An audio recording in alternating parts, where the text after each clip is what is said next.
lulusan Belanda katanya. Debat denganku cuma 3 kali, habis itu bersumpah nggak mau lagi debat sama aku. Apa lagi? Politikus, Ferdinand siapa itu? Cuma awalnya aja berapi-api. Wah, semua kita berdiskusi, kalau perlu kita bikin episode sampai 100. Oke bosku. Sekali maju langsung mundur dan tak pernah kembali lagi.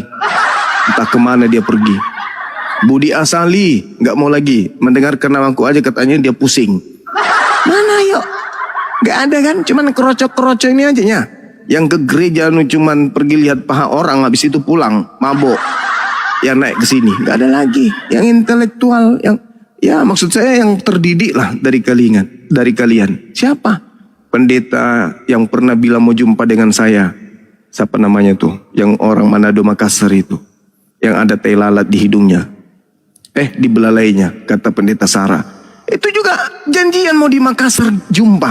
Nggak ada pun, ketunggu-tunggu sampai giginya bom-bom kering. Nggak ada dia hubungi saya. Siapa namanya itu? Pendeta siapa itu? Yang kita ketemu dengan saudaranya di Makassar. Nggak ada. Sampai sekarang nggak ada. Mana? Ada lagi kita bikin janjian, minta lagi 300 juta satu orang. Mending saya bangunkan Anda gereja daripada harus berdebat dengan mereka para penghujat ini terus minta 300 juta satu orang. Nenekmu kiper. Mending saya bikin pondok pesantren. Nah, kayak Joshua Teu tuh. Mana ada cerita, cuman cerita doang. Siapa lagi? Si Etok-Etok.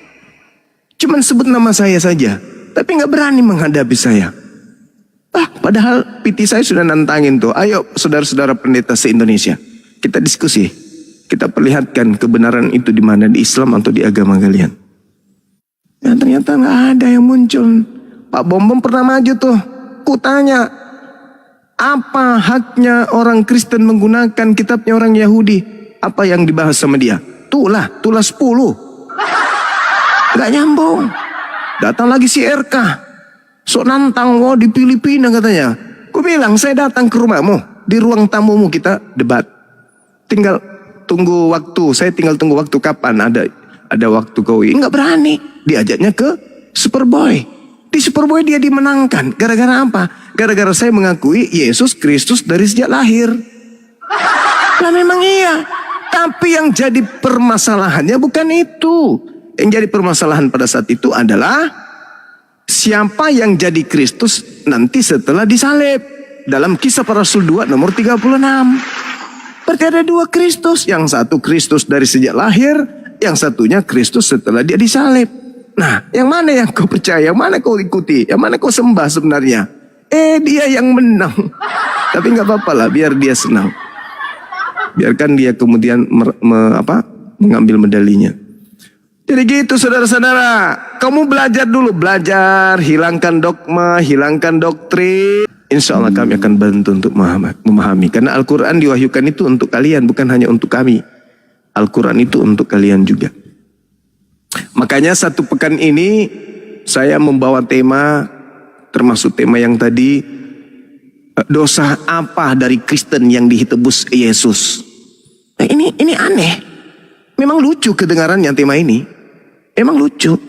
Dosa apa yang Kristen lakukan yang Yesus tebus? Kan nggak ada nyambung-nyambungnya. Kalian hanya sibuk sendiri. Hukum Taurat hanya untuk Bani Israel. Yesus hanya untuk Bani Israel. Terus hubungan Yesus dengan kalian di mana? Apa hubungannya dengan kalian Yesus itu? Apa coba? Kristus telah menebus kita dengan jalan menjadi kutuk karena kita. Kristus menebus kita dari kutuk hukum Taurat dengan jalan menjadi kutuk karena kita. Kita siapa? Kita Kristen ya? Nggak sadar apa? Kita Kristen ditebus sama Yesus dari hukum Taurat. Taurat itu milik Yahudi, bukan milik kamu. Kenapa Yesus mati untuk kamu karena Taurat? Kan nggak nyambung kalinya. Artinya 2000 tahun kalian sibuk sendiri, Cak Ayu. Sibuk sendiri. Inilah yang Yesus pesankan kepada Yudaism, murid-muridnya. Waspadalah agar kalian jangan disesatkan. Sebab banyak orang akan datang memakai namaku dan berkata akulah Kristus. Mereka akan menyesatkan banyak orang. Mereka di situ ya siapapun yang mengajak orang untuk menjadi pengikut Kristus, makhluk yang keluar dari kubur pada hari ketiga itu, pada hari Minggu. Ini kalau dipaparkan kayak gini, wah penghujan, rekam, lapor. Padahal data di Bible menjelaskan memang begitu bunyinya. Kalian ada yang gak belajar? Kaget kan? Seorang pendeta, bayangkan siapa namanya itu? Teman-teman, Leon Yehuda atau singa Yehuda. Wah, berkuar-kuar dia bla bla bla. Begitu saya diskusi sama dia nggak percaya gitu loh. Nggak percaya kalau Yesus mengatakan tanda kedatanganku satu. Aku akan nampak di tengah langit. Seluruh manusia akan melihat aku. Matahari menjadi gelap. Bulan tak bercahaya. Bintang berjatuhan, kuasa langit akan bergoncang. Apa katanya? Mana ada kayak begitu semua. Kau jangan ngadi-ngadi, saya ini sekolah. Dari mana kau dapat data seperti itu? Giliran ku tunjukkan, biru langsung mukanya kawan-kawan. Biru mukanya langsung. Kasihan kan seorang pendeta besar. Data seperti itu nggak ditahu sama dia. Kan gila. Padahal di data Bible ini, Yesus memberikan dua tanda. Tanda untuk angkatan jahat dan tanda untuk orang yang benar. Sebagaimana kelompok Yahudi ketika Yesus datang terbagi menjadi dua. Ada menjadi pengikutnya, ada yang menjadi pembangkangnya. Nah, siapa yang ingin membunuhnya? Apakah pengikutnya atau Yahudi yang membangkang? Yahudi yang membangkang terhadap Yesuslah yang berupaya membunuhnya. Apa kemudian hasilnya? Yesus dibunuh? Oh, enggak mungkin. Tuhan tidak mengizinkan orang suci bernama Yesus Kristus anak Maria ini ternoda. Jangankan dibunuh, kena panu aja Tuhan tidak izinkan. Berarti tanda untuk angkatan jahat adalah anak manusia keluar dari kubur. Tanda untuk angkatan yang benar, anak manusia akan nampak keluar dari tengah langit. Itu. Tapi pendeta pastor pun tak tahu. Tanda untuk angkatan jahat, anak manusia mengaku Yesus akan nampak di tengah kuburan. Tanda untuk angkatan benar, anak manusia yaitu Yesus akan nampak di tengah langit. Nah, Kristen berada di mana posisinya? Kristen berada tanda anak manusia keluar dari kubur. Itu yang dipeluk sama Kristen hari ini. Orang Yahudi malu itu enggak? Enggak dong. Makanya masih ada Yudaism hari ini. Kenapa? Jangankan keluar dari kubur disembah, Yesus keluar dari rahim Maria tanpa ayah aja disembah, boro-boro diimani sebagai Mesias aja kagak. Jadi kayak mana polanya? Saya kalau jadi Kristen, saya akan bertanya. Sebagaimana saya sebagai seorang Muslim, saya bertanya, agama Islam ini apa? Sumbernya dari mana? Dari Arab. Apakah orang Arab di sana beragama Islam? Iya, Islam. Artinya apa yang saya terima dari guru-guru saya, dari kiai saya, bersanad, punya mata rantai dari sumber peristiwa. Abad ke-7, sahabat-sahabat keluarganya berislam, kemudian orang tabi'in sekelilingnya berislam, tabi'in berislam, para imam menyebar ke seluruh dunia berislam, mengajarkan Islam. Balik saya ke Arab, Islam sampai hari ini, Masya Allah. Kalau jadi Kristen, tengok dong ke belakang. Ini agama saya dari mana? Oh, dari Yesus. Yesus lahir di mana? Di tanah Yudea. Di Galilea katanya dia lahir. Nazaret. Oke? Terus bagaimana dengan orang di sana hari ini? Kristen gak mereka? Enggak. Ya sudah, pupus sudah harapan. Kalau berakal sehat. Kalau berakal sehat, pupus sudah harapan. Masa seorang Tuhan, ini perspektif mereka, seorang Tuhan yang turun ke bumi dalam wujud Tuhan, yang menurut Christian Jupri, tidak bisa mengkristenkan. Kalau Kristen ini ajaran yang nggak bisa mengkristenkan tanah Yerusalem. Nabi Muhammad diislamkan hampir seluruh dunia, hampir seluruh bumi diislamkan. Lebih hebat nabiku dong.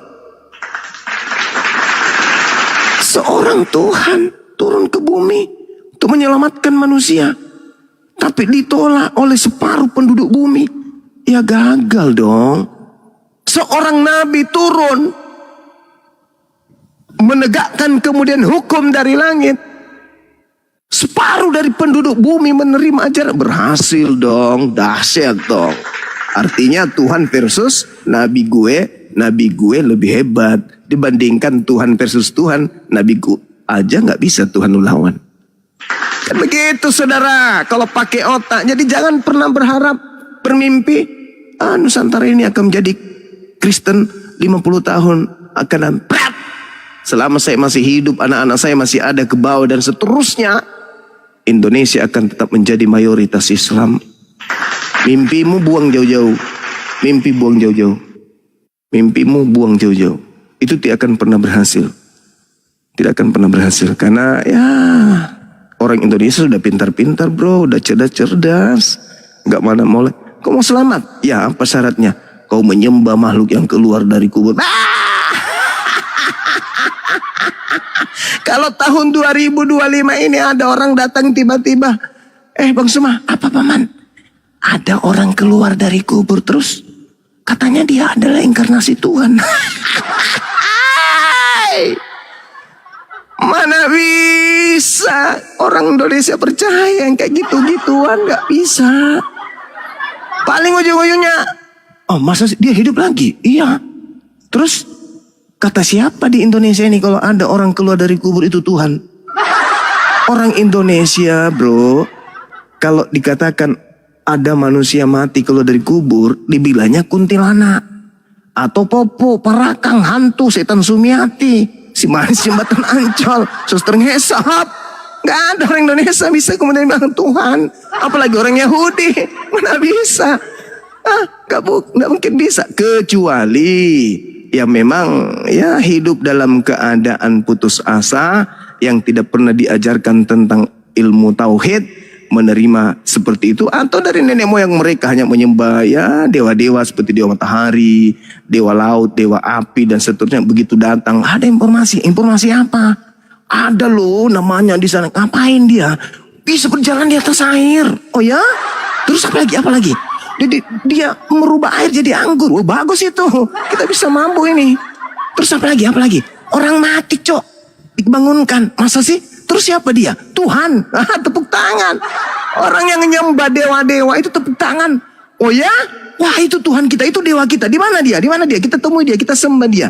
Itu penyembah dewa-dewa alias ajaran politeisme. Tapi kalau orang yang menggunakan akal sehat, datang informasi kayak begitu, persis seperti murid Yesus. Coba lihat di dalam Lukas 24:44. Karena yang didatangi ini, data 37. Karena yang didatangi ini adalah angkatan benar, bukan angkatan jahat. Dia datang tuh. Shalom alaihim. Yesus tiba-tiba muncul. Katanya informasinya mati, disalib. Muridnya kan tidak menyaksikan itu. Di dalam Markus 14 nomor 50, seluruh murid Yesus lari meninggalkan Yesus. Nah lo, lari kan murid? Lari. Jadi mereka tinggal berpikir, guru kita sudah tak ada. Jadi kita mau ngapain ini? Lu kan nelayan. Bekerja aja sebagai nelayan. Gue petani, kembali jadi petani. Ya oke lah kalau begitu. Tiba-tiba hari Minggu muncul gurunya. Katanya si gurunya, Salam alaihim. Oh kaget. Data nomor 37. Murid-murid kaget dan ketakutan sebab mengira melihat hantu. Nah sama. Aku pun begitu bro. Kawan-kawan murid Yesus, aku pun begitu. Kalau di Indonesia ini ada orang mati bangkit pada hari ketiga, lari.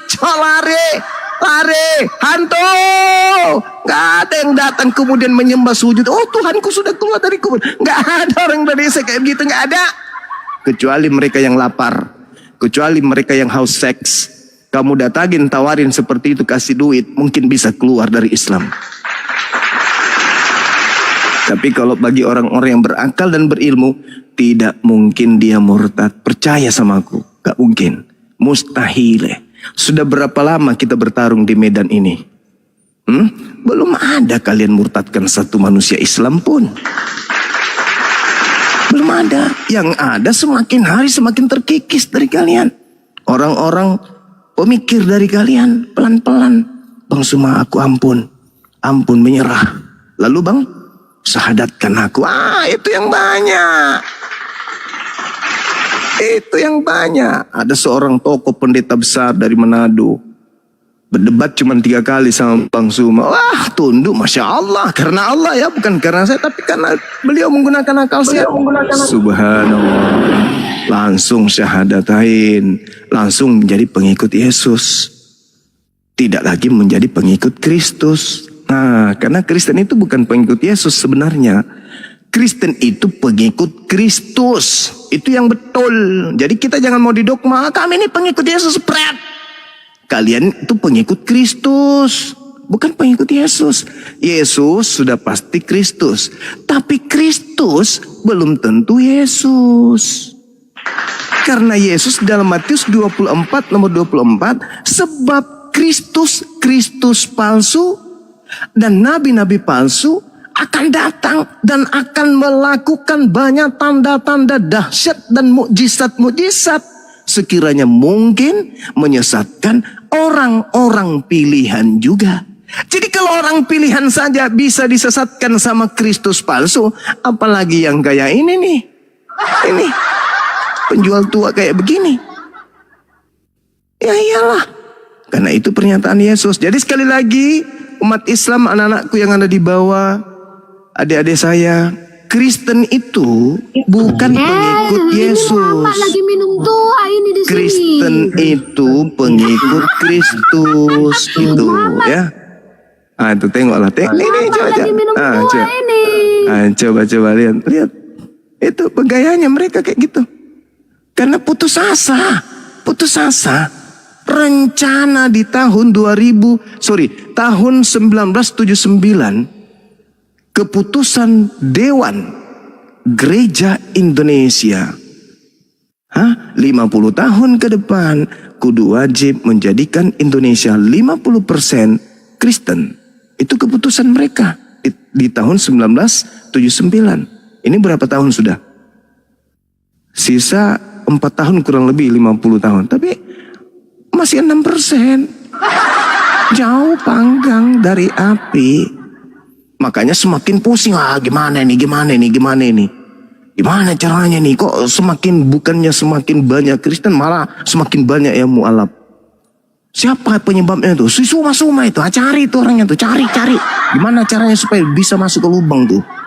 Itu kan yang kalian cita-citakan. Ya kan? Tapi alhamdulillah Allah masih melindungi kami, ya. Allah masih mencintai kami untuk melanjutkan misi dakwah, membersihkan Yesus dari orang-orang kafir. Saya kira begitu dari saya, sahabat-sahabat sekalian. Ada abang saya di sini, ada guru-guru saya juga.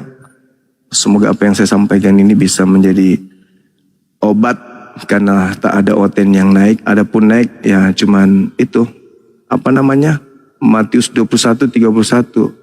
Pesundal-pesundal lebih dulu masuk surga daripada orang-orang yang baik, katanya. Silakan diambil alih Bang Handi, Akhi Sugi, dan juga host. Waktu dan tempat saya silakan. Saya kembali ke peraduan.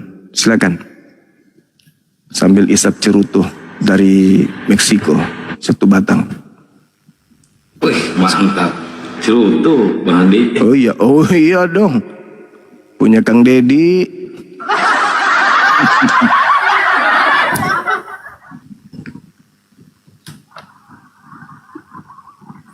Bu Rasmi kalau mau naik aja Bu Rasmi, tapi jangan kayak gitu gayanya dong. Kayak orang kesurupan.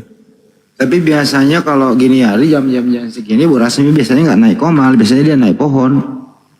Iya, sayapnya keluar tuh dari samping kalau udah jam segini dia. Ketawa dia. Masuk akal katanya naik pohon.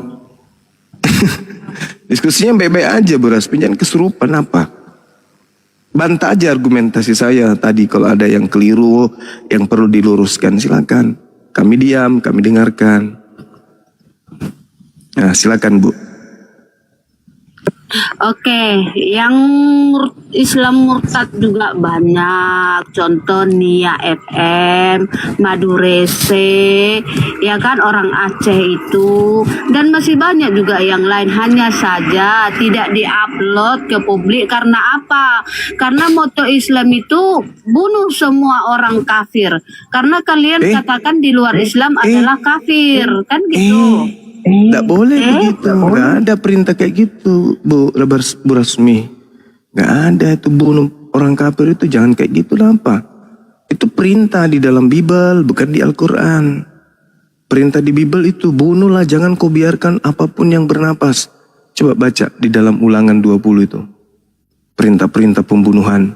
Belum lagi orang murtad harus dibunuh. Ulangan 13 nomor 6, nomor 7, nomor 8, nomor 9. Itu di Kristen itu yang berlaku kayak gitu. Kalau di Islam enggak. Kalaupun ada yang murtad, kan tadi saya udah bilang, kalau bukan karena faktor ekonomi, pasti karena faktor seks sampai mereka keluar dari Islam. Bukan karena menemukan kesalahan di Al-Quran, dan bukan karena menemukan kebenaran di Bible. Silakan Bu Rasmi. Oke, saya mau bertanya nih ya. Apa keuntungan menjadi Islam jika yang saya ketahui setaat-taatnya Islam harus disiksa kubur dan masuk neraka Maryam 71? Bagus. Saya jelaskan begini. Kalau kita berbicara mengenai surah Maryam ayat 71, ini sudah sering saya jadi bosan kemudian menjelaskan, tapi nggak apa-apa. Ini edukasi buat anak-anak saya di bawah. Wa im minkum illa wariduha kana ala rabbika hatmam maqdiyah. Dan tidak ada seorang pun di antara kamu yang tidak mendatangi neraka. Hal itu bagi Tuhanmu adalah ketentuan yang sudah ditetapkan. Ini maksudnya apa? Ini bercerita tentang apa? Ini bercerita tentang seluruh umat manusia. Seperti di dalam Markus 9 nomor 49. Seluruh manusia akan digarami dengan api neraka. Jadi tidak bisa Anda memahami bahwasanya Al-Quran itu hanya bercerita tentang orang Islam. Tidak. Al-Quran itu bercerita juga tentang orang kafir. Nah, seluruh manusia akan mendatangi kemudian neraka. Seluruh manusia, Islam kah dia, Kristen kah dia, Hindu kah, seluruh manusia dari Adam sampai manusia terakhir nanti akan mendatangi. Tapi mendatangi neraka seibarat mendatangi rumah sakit. Orang mendatangi rumah sakit itu belum tentu pasien. Kalau orang yang jelas pasien masuk rumah sakit, ya dirawat di sana, diobatin di sana, disuntik di sana. Tapi yang datang itu bukan pasien, penjenguk bisa jadi. Orang cuma mengantar bisa jadi. Begitu juga orang mendatangi pemakaman bukan berarti dia masuk ke dalam liang kubur. Bisa jadi cuma ziarah. Nah, yang terjadi di dalam Al-Quran surah Maryam ayat 71 itu seluruh manusia akan mendatangi neraka. Baca ayat selanjutnya. Summa nunajjil ladina taqaw wa nadharuz zalimin fiha jithiyah. Apa yang diterangkan? Kemudian summa, kami akan menyelamatkan orang-orang yang bertakwa. Siapa yang bertakwa ini? Zalikal kitabul la raiba fihi hudal lil muttaqin. Mereka yang kemudian menjadikan Al-Quran sebagai petunjuk. Itu orang bertakwa. Kemudian kami menyelamatkan orang-orang yang bertakwa. Mana buktinya bahwa seluruh manusia yang dimaksud di Maryam 71 ini? Baca ayat itu. Apa kata Allah? Wa nadharuz zalimin fiha jidhiyah. Dan aku membiarkan orang-orang yang zalim di neraka dalam keadaan berlutut. Siapa orang zalim ini? Al-Quran mengatakan dengan sangat jelas. Wal kafiruna humuz zalimun. Jelas. Dan orang-orang kafir itu adalah orang-orang yang zalim. Berarti yang dimaksud di sini adalah orang kafir, dibiarkan di neraka. Lalu mana orang kafir itu? Laqad kafaral ladina qalu innallaha thalithu thalatha. Nah, ternyata orang kafir yang dimaksud adalah orang yang menganggap bahwa Tuhan itu adalah salah satu dari 3. Berarti di situ yang dimaksudkan di situ adalah Kristen. Oh mama Sudahlah Al-Quran menerangkan Kristen masuk neraka. Innal ladina kafaru min ahlil kitabi wal musyrikina fi nari jahannam khalidina fiha abada. Ternyata Bible juga menerangkan Kristen juga masuk neraka. Matius 23 nomor 15, nomor 32 dan seterusnya. Ternyata baik Al-Quran maupun Bible sendiri, Kristennya adalah jadi bahan bakar api neraka. Jadi mau kayak mana? Mana? Ada perlawanan lagi? Ayo. Dan saya tidak pernah menemukan ada di dalam Bible jaminan dari Yesus, jaminan dari Elohim kepada orang-orang pemakan babi. Malah diterangkan Yesaya 66 nomor 17, Tuhan akan datang dengan pedang dan api yang menyala-nyala untuk membakar seluruh pemakan babi. Mampus. Itu dalil. Itu dalil. Jadi Al-Quran maupun Bible menyatakan Kristen akan menjadi bahan bakar api neraka. Silakan. Oke. Tentang orang Kristen diselamatkan itu ada di Markus 16 ayat 16. Ya, di situ dicatat siapa yang percaya dan dibaptis akan diselamatkan, tetapi siapa yang tidak percaya akan dihukum. Nah, jadi kami Kristen di sini percaya Tuhan Yesus adalah Tuhan dan Juru Selamat kami, dan kami juga dibaptis. Ya, kami dibaptis atas nama Bapa, Putra, dan Roh Kudus. Di sini dikatakan kami diselamatkan. Gitu. Nah, jadi kalau tentang digarami dengan api, tadi ayat yang Anda bawakan, itu digarami dengan api, lalu baca berlanjutan ayatnya, garam itu memang baik. Jadi itu menceritakan tentang cara kita mengendalikan diri di dalam menghadapi kehidupan. Itu contoh termasuk sifat kita ataupun bagaimana perilaku kita di dalam menjalani kehidupan. Nah, digarami dengan api maksudnya itu garam itu memang baik. Jadi kita digarami api, kitalah yang mengendalikan api di dalam diri kita ini. Kita yang mengendalikan api di dalam diri kita ini, apakah api di dalam diri kita ini baik atau jahat. Nah, contoh api kompor itu baik. Tapi jikalau api itu sudah membakar rumah, maka api itu jahat. Nah, makanya di situ dikatakan digarami dengan api. Itu bukan tentang neraka, tetapi bagaimana cara kita mengendalikan diri, mengendalikan kehidupan kita di dalam kehidupan sehari-hari. Itu maksudnya ya. Oke. Nah, kalau tentang neraka Islam tadi, setiap saya bertanya, Maryam 71, kalian Islam selalu menjawab, apakah kalau mendatangi kuburan akan masuk kuburan? Nah, setahu saya kuburan itu hanya 2 kali 1 meter, di mana yang muat di dalam 2 kali 1 meter itu hanya 1 orang. Apakah neraka Islam itu hanya 2 kali 1 meter? Kalau memang 2 kali 1 meter, memang kita tidak perlu masuk. Ya, kita cukup melihat dari luar saja. Tidak perlu masuk memang. Tapi apakah neraka Islam ini hanya 2 kali 1 meter atau ini sebuah penyesatan? Oke, 3 poin berarti ya. Poin yang pertama terkait dengan Markus 16. Kalau kita mencari manuskrip tertua, manuskrip original teks dari Markus 16 ini, kita tidak akan temukan data 16-nya sampai data 20. Itu nggak ada. Sampai kuda bisa pakai sepatu bola, tidak akan pernah ada orang Kristen yang menemukan manuskrip data tersebut. Kemudian, pergilah ke seluruh dunia, beritakanlah Bible kepada seluruh makhluk. Siapa yang percaya dibaptis akan diselamatkan. Tetapi siapa yang tidak percaya akan dihukum. Kristen ini adalah orang-orang yang dibaptis tetapi orang munafik. Apa buktinya mereka orang munafik? Pura-pura percaya. Kenapa saya katakan orang Kristen ini munafik dan pura-pura percaya? Coba jejerkan orang Kristen di Senayan, suruh minum racun. Kalau tidak pada kering giginya, mati semua. Padahal datanya mengatakan tanda-tanda ini akan menyertai orang-orang yang percaya. Ayo baris di Senayan, biar kita suruh minum racun satu-satu.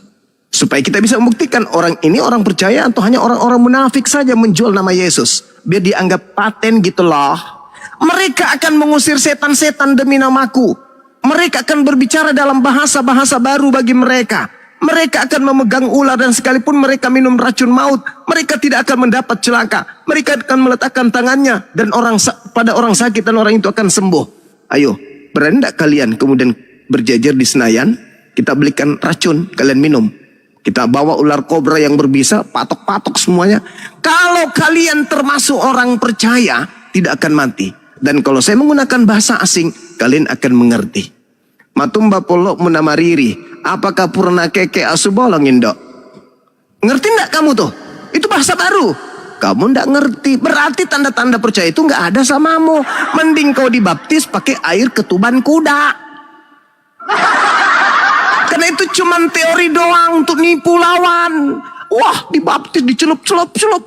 Coba tes, percaya nggak dia? Suruh minum racun. Nah, enggak, kami nggak mau. Kenapa? Itu kan diuji. Maksudnya itu kami itu minum racun tanpa disengaja, tiba-tiba aja, pret. Dalilnya nggak bilang gitu. Tanda-tanda ini akan menyertai orang percaya. Dipatok ular nggak mati. Coba berani nggak? Ada pernah yang membuktikan pendeta ada di YouTube itu. Wah, dia berkhutbah pakai ular, dipatok kepak. 5 menit kemudian langsung biru semua biji matanya. Itu pembuktian. Kristen ini bukan orang percaya. Indonesia.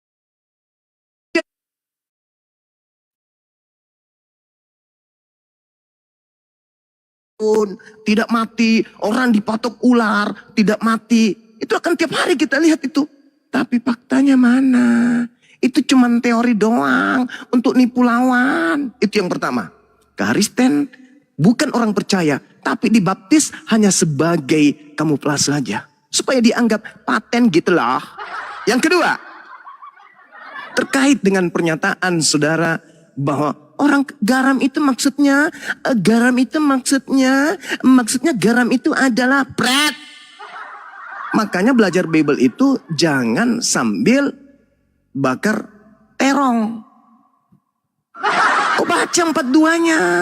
Barang siapa menyesatkan salah satu dari anak-anak kecil ini, yang percaya ini, lebih baik baginya jika sebuah batu kilangan diikatkan pada lehernya, lalu ia dibuang ke dalam lautan. Dan jika tanganmu menyesatkan engkau, penggalah, karena lebih baik engkau masuk ke dalam hidup dengan tangan kudung daripada dengan utuh kedua tanganmu dibuang ke dalam api neraka, ke dalam api yang tak terpadamkan. Di tempat itu ulatnya tidak akan mati dan apinya tidak akan padam. Dan jika kakimu menyesatkan engkau, penggalah, karena lebih baik engkau masuk ke dalam hidup dengan timpang daripada dengan utuh kedua kakimu dicampakkan ke dalam api neraka. Ini bercerita tentang neraka, cakongkong. Kata siapa bukan bercerita tentang neraka? Itu neraka. Jadi siap-siap aja lu dilumat sama api neraka. Seluruh orang Kristen akan digarami dengan api neraka. Nanti dituliskan lagi tuh. Garam maksudnya di situ adalah alat yang dipakai untuk mengeringkan ikan supaya nggak busuk. Pandai memang pandai. Udah siap umurmu Juma ngomongnya.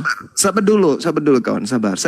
Yang kena racun siapa Juma? Saya kena racun siapa dulu? Saya dalam sesi menjawab, saudara sabar. Jangan menggunakan tabiat pembawa agamamu sebagai penjajah. Nabi kena racun siapa Juma? Inilah kau. Kau menuhankan Nabi yang kena racun. Moderator. Kalau dia tidak bisa tahan nafsunya, turunkan aja dulu. Bagus. Terlalu bersahwat dia. Kemudian yang ketiga, Anda mengatakan tentang neraka mendatangi kuburan. Kuburan hanya satu kali. Kan yang saya katakan tadi pemakaman. Pemakaman itu luas, Cak. Luas pemakaman itu. Maksudnya bukan setiap orang yang mendatangi pemakaman itu adalah jenazah. Masuk di liang kubur, enggak. Jangan ini aja. Jangan hanya kebencian ajanya. Diskusi itu dibangun ketika ada orang yang berbicara, terima pesannya. Baru Anda nilai pesan itu, Anda pilih pesan itu, lalu Anda tanggapi. Nah, sekarang Anda nggak terima kemudian cerita atau nas yang ada dalam Al-Quran surah Maryam. Saya kasih ayat yang lain. Di dalam surah An-Nasiyat ayat 34. Fa'iza ja'atit tammatul kubra. Maka apabila malapetaka besar, yaitu hari kiamat telah datang. Yauma yatazakkarul insanu ma sa'a. Yaitu pada hari ketika manusia teringat akan apa yang telah dikerjakannya ketika masa hidup di bumi. Wa burrisatil jahimu liman yara. Dan neraka diperlihatkan dengan jelas kepada setiap manusia. Neraka diperlihatkan kepada setiap manusia. Fa'amma man taga. Kecuali Anda tidak merasa manusia, ya saya angkat tangan. Tapi selama Anda mengaku manusia, neraka akan diperlihatkan kepada seluruh manusia. Fa'amma man taga. Maka adapun orang yang melampaui batas ketika hidup di dunia, manusia dibilang Tuhan, Tuhan dibilang manusia, bla bla bla bla dan seterusnya. Wa atharal hayatad dunya, dan lebih mengutamakan kehidupan dunia. Semua yang diharam-haramkan dibabat habis. Tak ada yang haram. Kenapa? Karena mereka mengutamakan kehidupan duniawi. Fa innal jahima hiyal ma'wa. Maka sungguh mereka ini nerakalah tempat tinggalnya. Wa amma man khafa maqama rabbih wa nahan nafsa 'anil hawa. Dan adapun orang-orang yang takut kepada kebesaran Tuhannya, orang yang bertakwa, lagi-lagi Islam, dan menahan diri dari keinginan hawa nafsunya, fa innal jannata hiyal ma'wa. Maka sungguh surgalah tempat tinggalnya. Sedangkan Kristen diusir ke neraka. Tak ada dalilnya keselamatan. Yang tadi itu mana ada? Yang percaya kepada Yesus minum racun, itu deteksinya. Apakah Anda percaya kepada Yesus? Percaya. Coba minum racun. Ternyata bukan Yesus yang dia percayai. Yang dipercaya adalah makhluk yang keluar dari kubur pada hari ketiga. Pantas saja mati. Kenapa mereka takut minum racun? Kenapa mereka takut dipatuk ular berbisa? Kenapa? Karena mereka percaya kepada makhluk yang keluar dari kubur. Tapi yang dimaksud dalam Markus 16 itu percaya kepada anak Maria. Salah orang, salah oknum. Nama sama, beda oknum. Seperti itu saudaraku. Terus yang tadi, yang di bawah sebelum kau naik. Dengarkan baik-baik. Yang diracun itu Tuhan lo. Yohanes 19 nomor 30. Lalu Yesus diberi anggur asam. Seketika Yesus mencicipi anggur asam itu, maka matilah dia. Pret! Baru juga anggur asam dijilat sikit mati. Kok letoy kali Tuhan kau itu. Nabiku Nabi Muhammad makan racun 4 tahun berikutnya baru meninggal dunia. Tuhan lu nggak hitungan detik. Begitu dicicipi. 1, 2, 3. Innalillahi wa inna ilaihi rajiun. Pret! Apa itu? Tuhan apa itu? Katanya di dalam Yesaya ulangan Yesaya 39, 32, 39. Tuhan maha menghidupkan dan maha mematikan. Baru dikasih anggur sedikit. Cicipi coba. Aha. Hitungan detik 1, 2, 3. Maka matilah dia. Innalillahi wa inna ilaihi rajiun. Tuhan tetangga mati weh. Nabi Muhammad masih ikut berdakwah. Masih ikut haji wada. Masih berjuang dia menegakkan Islam 4 tahun lamanya setelah makan racun. Ini cuma jilat-jilat sedikit. Mati. Dan kalau kita melihat data Yohanes 19:30 itu, ternyata Tuhan lu bukan mati karena disalib, Cak Kongkong. Dia mati karena keracunan. Jadi sebenarnya yang harus kau gantung di lehermu itu bukan simbol salib. Yang harus kau gantung di lehermu itu adalah botol. Botol anggur. Di atas gereja menaranya itu botol anggur. Tuhanmu itu bukan mati karena disalib, Cak Kongkong. Dia mati karena keracunan. Itu poinnya. Oke, saya sudah jawab. Silakan. Anda lilit lidah Anda sekarang.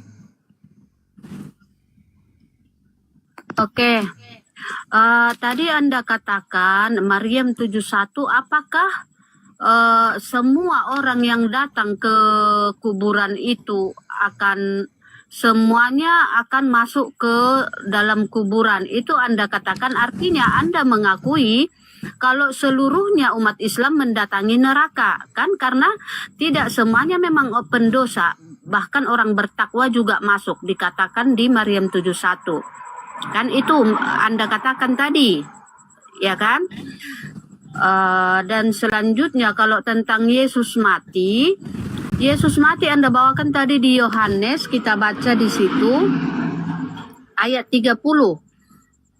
Yohanes 19 ayat 30, sesudah Yesus meminum anggur asam itu, berkatalah ia, sudah selesai. Lalu ia menundukkan kepalanya dan menyerahkan nyawanya. Jadi semua mulai dari ayat Matius, Markus, Lukas, Yohanes, di situ dicatat Yesus menyerahkan nyawanya. Ya, boleh di cross check ya. Matius juga mengatakan Yesus menyerahkan nyawanya, Markus juga mengatakan demikian, Lukas dan Yohanes juga mengatakan demikian. Yesus menyerahkan nyawanya. Jadi bukan karena anggur asam, tetapi karena tugas dari Yesus untuk menyelamatkan manusia sudah selesai. Lalu ia menundukkan kepalanya dan menyerahkan nyawanya. Seperti itu. Nah, kalau tentang Anda bawakan tadi tentang kami bagi orang percaya akan diminum racun akan selamat, itu kan? Ya, itu memang betul bagi orang yang percaya, yang betul-betul percaya. Kalau memang kurang percaya, ya memang itu tidak selamat. Kalau kurang percaya, tapi dan juga tidak mungkin kami meminum racun tanpa sebab, itu namanya bunuh diri, ya. Jika Anda menyuruh kami, nah minum racun ini, kami minum, itu kami sudah tahu itu racun, kami minum, itu namanya bunuh diri. Oke, 2 poin aja. Ada yang mau ditambahkan? Oke, jadi kalau tentang Anda katakan tadi yang tentang api terus baca di bawahnya, maka siapa yang menyesatkan akan dimasukkan ke dalam api neraka. Nah, jadi Anda yang mengatakan tadi kalau mendatangi neraka sama dengan mendatangi, apakah kalau mendatangi kuburan, apakah Anda akan masuk ke dalamnya? Anda katakan seperti itu menurut saya itu sebuah penyesatan, ya. Dan Anda katakan juga, apakah semua orang yang datang ke kuburan itu orang berdosa? Tidak. Orang percaya pun akan mendatangi kuburan untuk mengantar jenazah. Itu Anda katakan tadi, ya kan? Jadi Anda samakan dengan kuburan juga dengan neraka, gitu. Dimana kuburan itu ataupun katakanlah pemakaman yang bisa dikatakan hanya paling lebar 1 kilometer gitu. Apakah neraka itu hanya selebar 1 kilometer gitu? Apa itu penyesatan? Kalau menurut saya itu penyesatan dan harus dibuang ke dalam api neraka. Itu ajaran Anda, dan Anda juga harus dibuang ke dalam api neraka karena Anda menyesatkan manusia dengan menyamakan neraka dengan kuburan. Udah? Ya. Udah. Oke, berarti yang pertama tadi terkait Terkait apa tadi yang pertama? Yang Anda ini. Menyerahkan nyawa. Yesus menyerahkan nyawanya. Menyerahkan nyawanya. Jadi gini, Bu Rasmi, kalau Anda mengatakan kemudian bahwasanya tidak seperti itu di dalam Yohanes 20 itu menyerahkan nyawanya. Dia tidak dibunuh, menyerahkan nyawanya. Coba Anda berselancar ke Markus 9 baca nomor 30-31. Yesus Tuhan Anda itu dibunuh di situ. Apa nggak malu ada Tuhan dibunuh? Dibunuh Tuhan Anda di sana. Jelas sekali dalilnya. Markus 9 nomor 31 dikatakan begini. Sebab dia sedang mengajar murid-muridnya. Dia berkata kepada mereka, anak manusia akan diserahkan ke dalam tangan manusia. Dan mereka akan membunuh dia. Tuhanmu dibunuh, Cok. Dibunuh Tuhanmu itu. Gak malu punya Tuhan dibunuh kayak gitu. Itu yang pertama ya. Jadi Tuhan kau itu dibunuh. Nah caranya dibunuh gimana? Diracun. Kemudian Anda menyelah tentang Markus 9 semua orang Kristen akan masuk ke dalam api neraka. Oke lah. Oke. Anggaplah kamu tidak masuk ke neraka. Tapi kau masuk ke surga. Tapi surgamu ya, bukan surganya Islam. Surgamu itu sama aja neraka.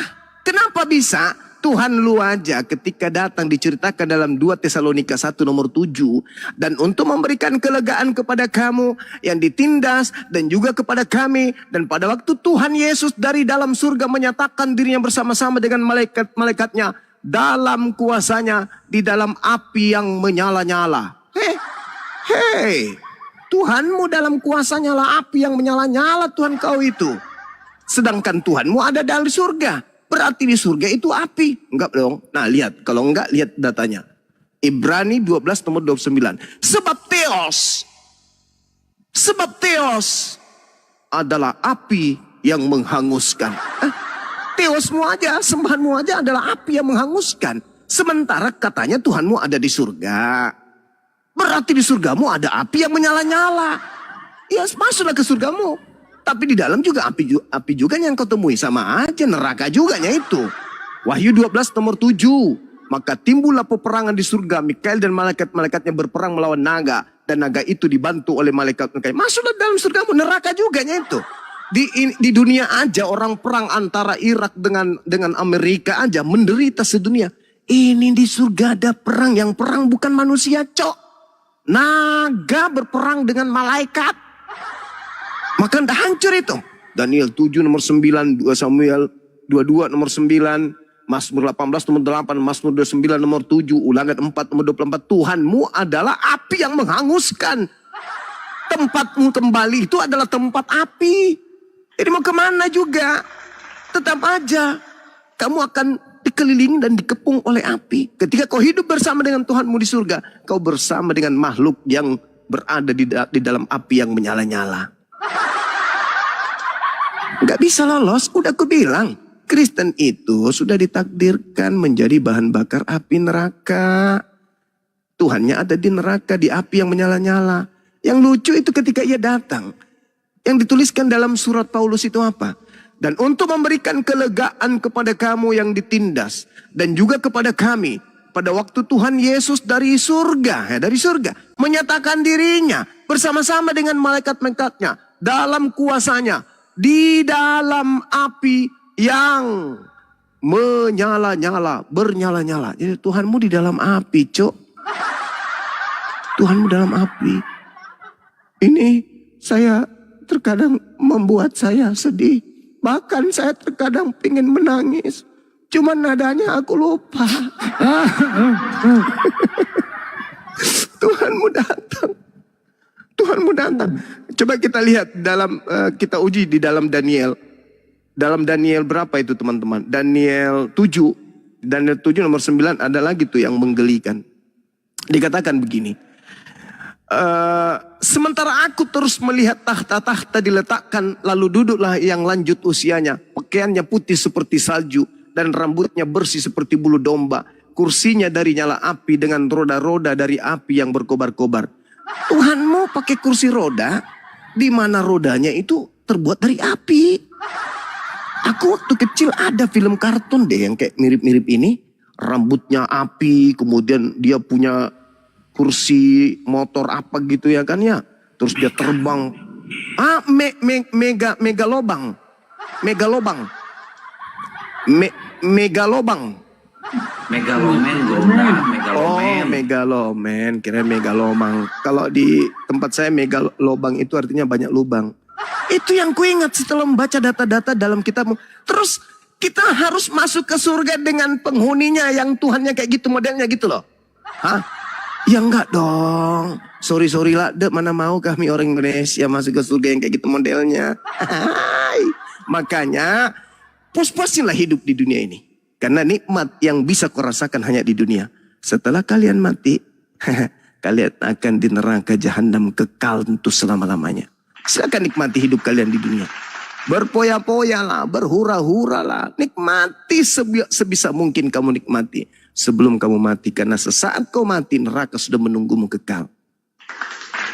Gitu, berasmi. Jadi saya tidak ngadi-ngadi, saya berbicara berdasarkan dalil. Ya, jadi Al-Quran ketika Anda menarasikan tadi neraka mendatangi neraka, berarti neraka itu hanya seperti pemakaman luasnya kuburan. Bukan, maksudnya bukan ke situ, Cak Kongkong. Maksudnya itu adalah Al-Quran surah Maryam 71 itu mendatangi neraka seibarat kita mendatangi pemakaman. Tapi bukan berarti kita adalah orang yang masuk ke dalam kubur. Cuman mendatangi doang, melihat Bu Rasmi dimakamkan. Itu maksudnya. Begitu Bu Rasmi sudah dimakamkan di neraka, kami pulang kembali ke jannah tempat kami berasal. Innalillahi wa inna ilaihi rajiun. Segala yang berasal dari Allah akan kembali kepada Allah. Unsur yang suci, manusia yang suci, yang membersihkan dirinya dari makanan yang haram dan membersihkan hatinya dari penyakit hati, itu akan kembali kepada sang sumber. Mana itu? Ya kepada Tuhan, dan Tuhan akan menyimpannya di dalam jannah. Begitu Rasmi. Jadi kami mengantar kalian ke neraka. Habis itu kami lihat, oh ya ampun ya Allah ya Rabb, alhamdulillah. Untunglah ketika kami hidup di dunia kami beriman kepadamu. Tidak seperti mereka orang-orang sombong ini. Sudahlah mengaku mereka bukan lagi hamba Tuhan. Mengaku sebagai anak Tuhan. Mengaku kemudian sebagai pewaris surga. Tapi ternyata pewaris neraka yang penuh api. Begitu Bu Rasmi. Lain kali Bu Rasmi, kalau ke gereja tanya pendeta. Pak pendeta, tolong hadapi dulu Bang Suma diskusi dong. Saya nggak sanggup. Ya, lain kali bilang gitu Bu Rasmi sama pendetamu. Silakan.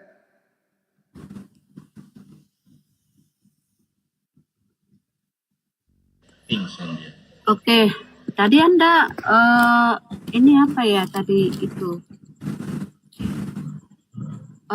tentang garam api, tadi Anda bisa buka di Matius, ya itu di Matius garam dunia ya, Matius 5 ayat 13. Garam dunia dan terang dunia, kamu adalah garam dunia. Jika garam itu menjadi tawar, dengan apakah diasinkan? Tidak ada lagi gunanya dan akan dibuang dan diinjak orang. Jadi yang Anda bawakan tadi, saya katakan sekali lagi, itu bukan tentang neraka, ya, tetapi tentang kehidupan. Bagaimana cara kita mengendalikan sifat-sifat kita di dalam kehidupan ini. Karena jelas di sini juga dikatakan jadilah garam dunia. Artinya garam itu digaram dengan api-api yang baik, seperti itu ya. Dan kalau tentang yang Anda bawakan tadi, Theos atau Tuhan kami itu adalah api yang menghanguskan. Tuhan kami akan menjadi api yang menghanguskan bagi orang-orang yang sesat, yang tidak mau bertobat. Gitu ya, simpel aja saya katakan itu ya. Tuhan kami akan menjadi api yang menghanguskan bagi orang-orang yang tidak mau bertobat. Tetapi jikalau kita mau bertobat, maka Tuhan kami itu Tuhan yang paling baik yang pernah ada, gitu ya. Oke. Jadi gini Bu Rasmi. Kalau Anda cerdas sedikit aja. Jangan baca Quran terlalu berat. Baca Bible aja. Khususnya bagaimana perlakuan orang-orang Yahudi terhadap Kristen zaman itu. Di dalam 2 Yohanes 1, orang-orang Yahudi diajarkan begini. Jikalau seorang datang kepada kamu dan ia tidak membawa ajaran ini, janganlah kamu menerima dia di dalam rumahmu. Dan janganlah memberi salam kepadanya. Sebab barang siapa memberi salam kepadanya, ia mendapat bagian dalam perbuatan yang jahat. Jadi orang-orang Yahudi itu Bu Rasmi, diajarkan untuk tidak menerima orang Kristen di rumah mereka. Bahkan memberi salam kepada orang Kristen aja mereka dilarang. Barang siapa yang mengucapkan salam kepada orang Kristen, maka mereka dianggap pelaku kejahatan. Dan pelaku kejahatan, ya tentu di neraka. Jadi orang Yahudi menerima orang Kristen dalam rumah mereka, memberi salam kepada mereka orang Kristen, maka orang Yahudi itu diancam neraka. Begitu bencinya orang Yahudi kepada orang Kristen. Boro-boro mau masuk di surga. Orang Yahudi, orang Kristen ini. Belum lagi ketika kita berbicara mengenai data di dalam kitabnya orang Yahudi. Misalnya kita lihat di dalam ulangan ya. Atau kita lihat dalam Yesaya. Yesaya 52 nomor 1. Terjaga-jagalah, kenakanlah kekuatanmu seperti pakaian, hai Sion. Kenakanlah pakaian penghormatanmu, hai Yerusalem, kota yang suci. Sebab tidak seorang pun yang tidak bersunat atau yang najis akan masuk lagi ke dalammu. Ini ke Yerusalem baru, orang-orang Kristen tidak boleh masuk. Gak boleh masuk, itu dalil di dalam kitabnya orang Yahudi. Kemudian, jangankan ke dalam Yerusalem, ke dalam rumah ibadah orang Yahudi aja gak boleh dia, orang Kristen ini. Yehezkiel 44, nomor 6, nomor 7, nomor 8. Gak boleh. Murka Tuhan kepada Bani Israel, yang paling Tuhan benci di antara kemurkaannya itu adalah ketika orang Israel, orang Bani Israel memasukkan orang-orang yang tidak bersunat ke dalam bait sucinya. Jadi kalau dalam bait suci aja orang Kristen tidak boleh masuk. Ke Yerusalem aja orang Kristen tidak boleh masuk. Apalagi ke surga. Kalau bukan ke surga lalu kemana lagi? Ya kata Yesus ya ke neraka. Yang memanggil aku Tuhan bernubuat Moses ke neraka. Situlah tempatnya Kristen. Jadi tak ada jalan Kristen ini masuk ke surga itu nggak ada. Nggak ada jalan. Ya. Kristen itu tempatnya di neraka. Jadi kalau berbicara mengenai surah Maryam ayat 71 ya jelas. Orang zalim di neraka. Siapa zalim ini? Ya orang kafir. Siapa orang kafir ini? Laqad kafaral ladzina qalu innallaha thalithu tsalasa. Nah itu dia yang mengatakan Tuhan itu 3 dalam 1, 1 dalam 3. Siapa itu? Aliteng. Makanya saya sudah berapa lama bertanya. Berhasil tidak menyesatkan banyak orang dengan menggunakan nama Kristus, gelar Kristus? Berhasil. Faktanya ada Kristen. Itu bukti keberhasilan menyesatkan banyak orang dan memakai nama Kristus. Karena hanya Kristen lah yang mengaku pengikut Kristus. Jadi kalau dikatakan neraka, ya memang. Karena itu sudah digenapi. Apa yang dinasihatkan Yesus kepada Bani Israel tergenapi oleh Kristen. Kristen inilah pengikut Kristus, di mana Kristus memang dinubuatkan akan menyesatkan banyak orang. Itulah kalian. Makanya mau lari kemana? Ke Al-Quran kalian di neraka, ke Bible kalian ke neraka. Mau kemana?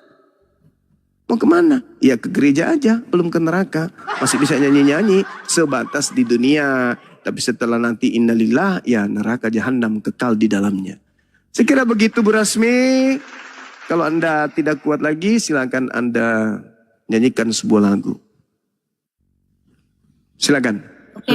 Oke, aku jawab dulu ya. Anda tadi bawakan perjanjian lama, kitab ulangan ya. Ya di perjanjian lama di situ Allah belum jadi manusia ya. Tetapi itu menceritakan tentang manusia-manusia zaman kitab Taurat. Di mana di zaman kitab Taurat itu belum ada keselamatan. gitu. Dan bahkan Kristen juga belum ada di zaman kitab Taurat gitu. Nah, Kristen itu ada setelah Allah datang menjadi manusia, yaitu di Perjanjian Baru gitu. Di Perjanjian Baru Allah jadi manusia, namanya Yesus, sudah memberikan perintah-perintah yang baru yang harus kita laksanakan. Maka kami tidak perlu lagi harus berpedoman kepada kitab Taurat. Karena dengan kematian Yesus di tiang salib, maka batallah kitab Taurat.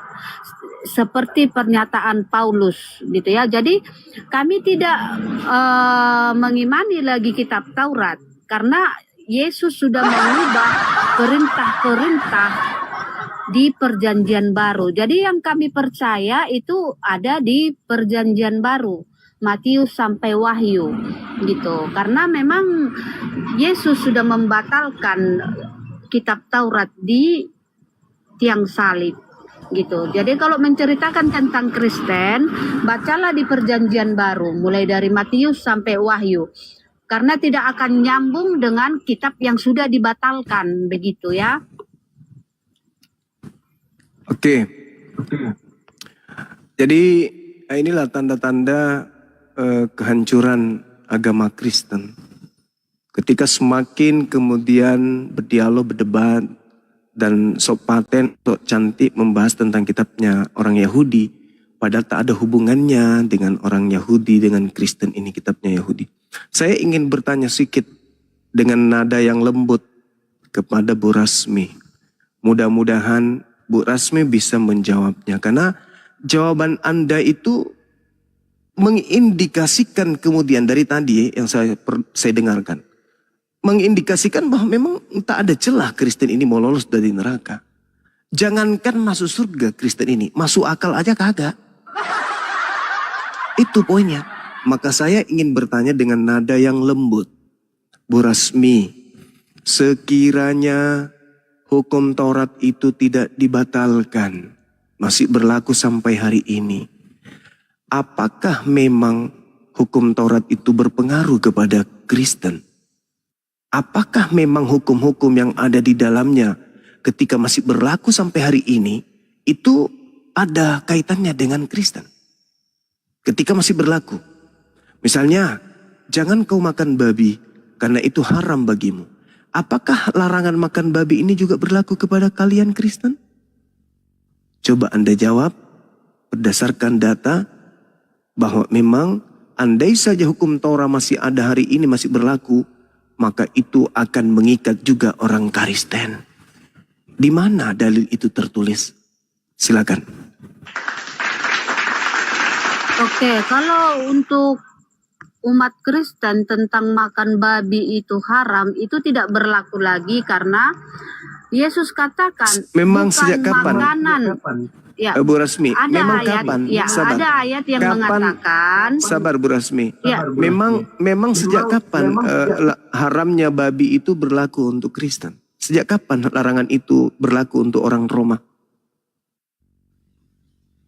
Ya, Sejak kalau kapan? untuk orang Kristen babi tidak haram, tidak berlaku. Terus kenapa harus dibatalkan? Kenapa kalian harus membatalkan kitabnya agama Yahudi? Sementara isinya itu bukan untuk kalian. Bukankah ini cuma propaganda setan?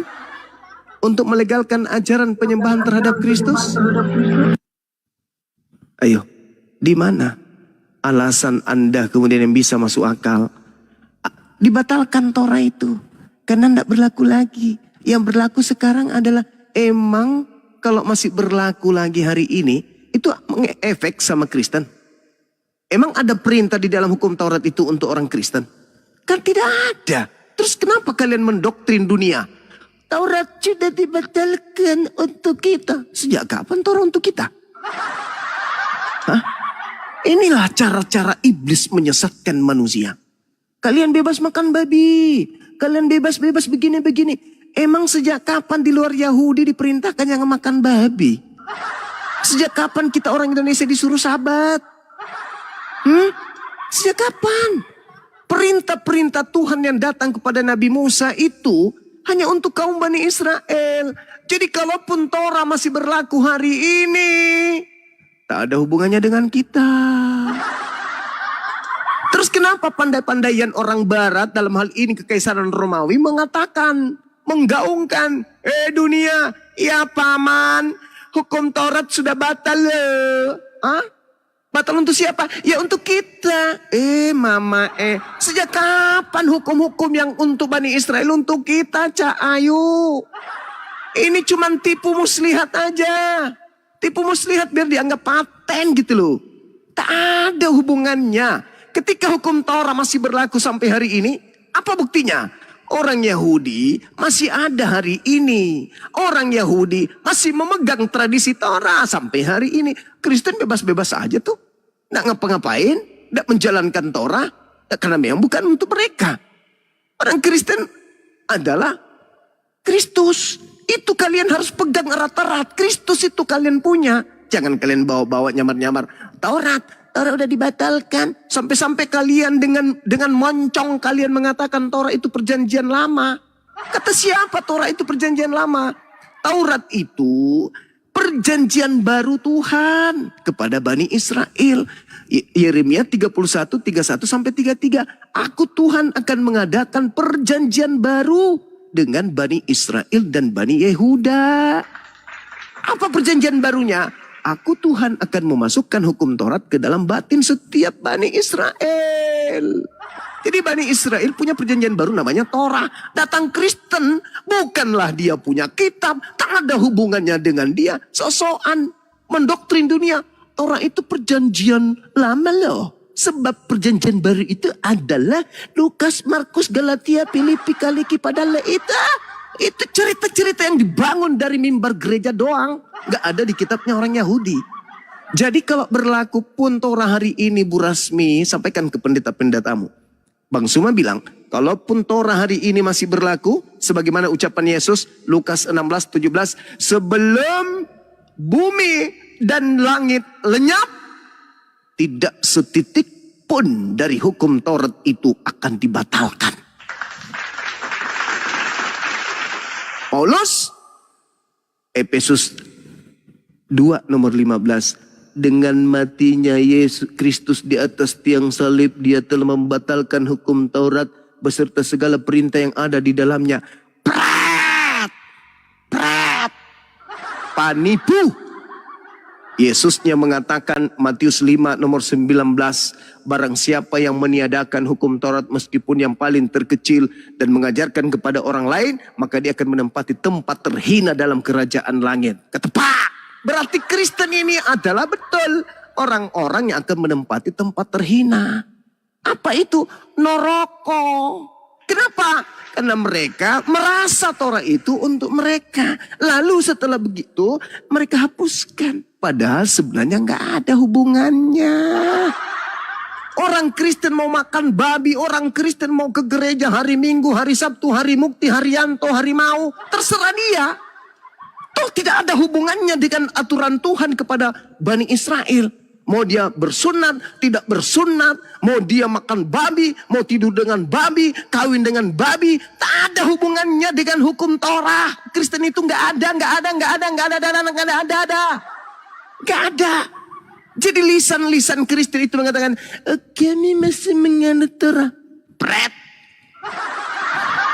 Hanya orang bahlul yang bisa kalian tipu. Hukum Taurat itu hanya untuk Bani Israel.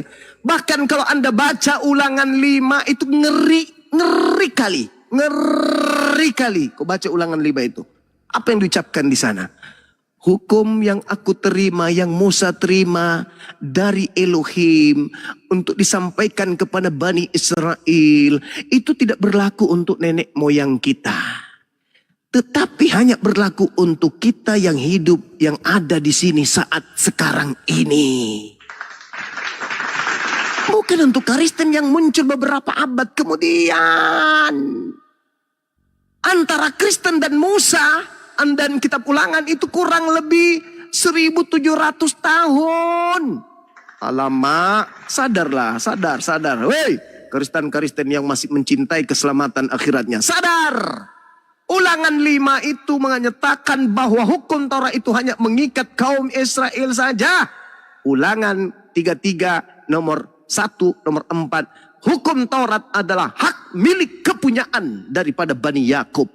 Kalian siapa? Hah? Bani siapa kalian? Hah? Bani apa kalian ini? Bukan Bani Yakub kalian. Kalau bom itu Edis itu Bani kampret.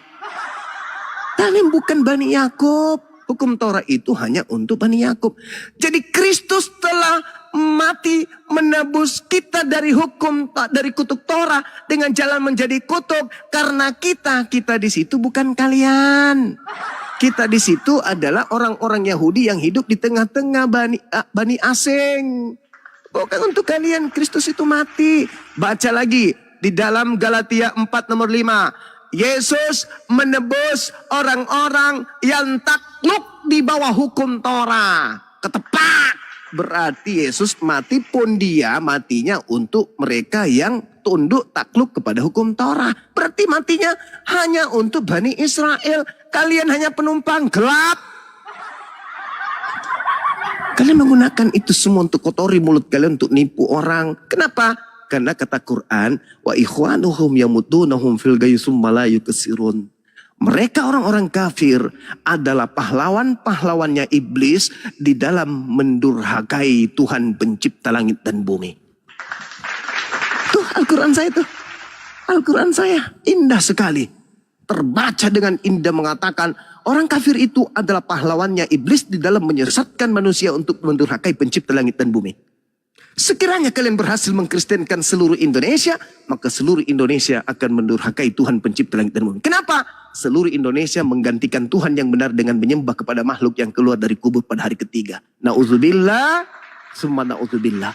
Dengan menjadi Kristen, maka seluruh Indonesia akan mengatakan hukum Tuhan yang datang pada Nabi Musa adalah tinja.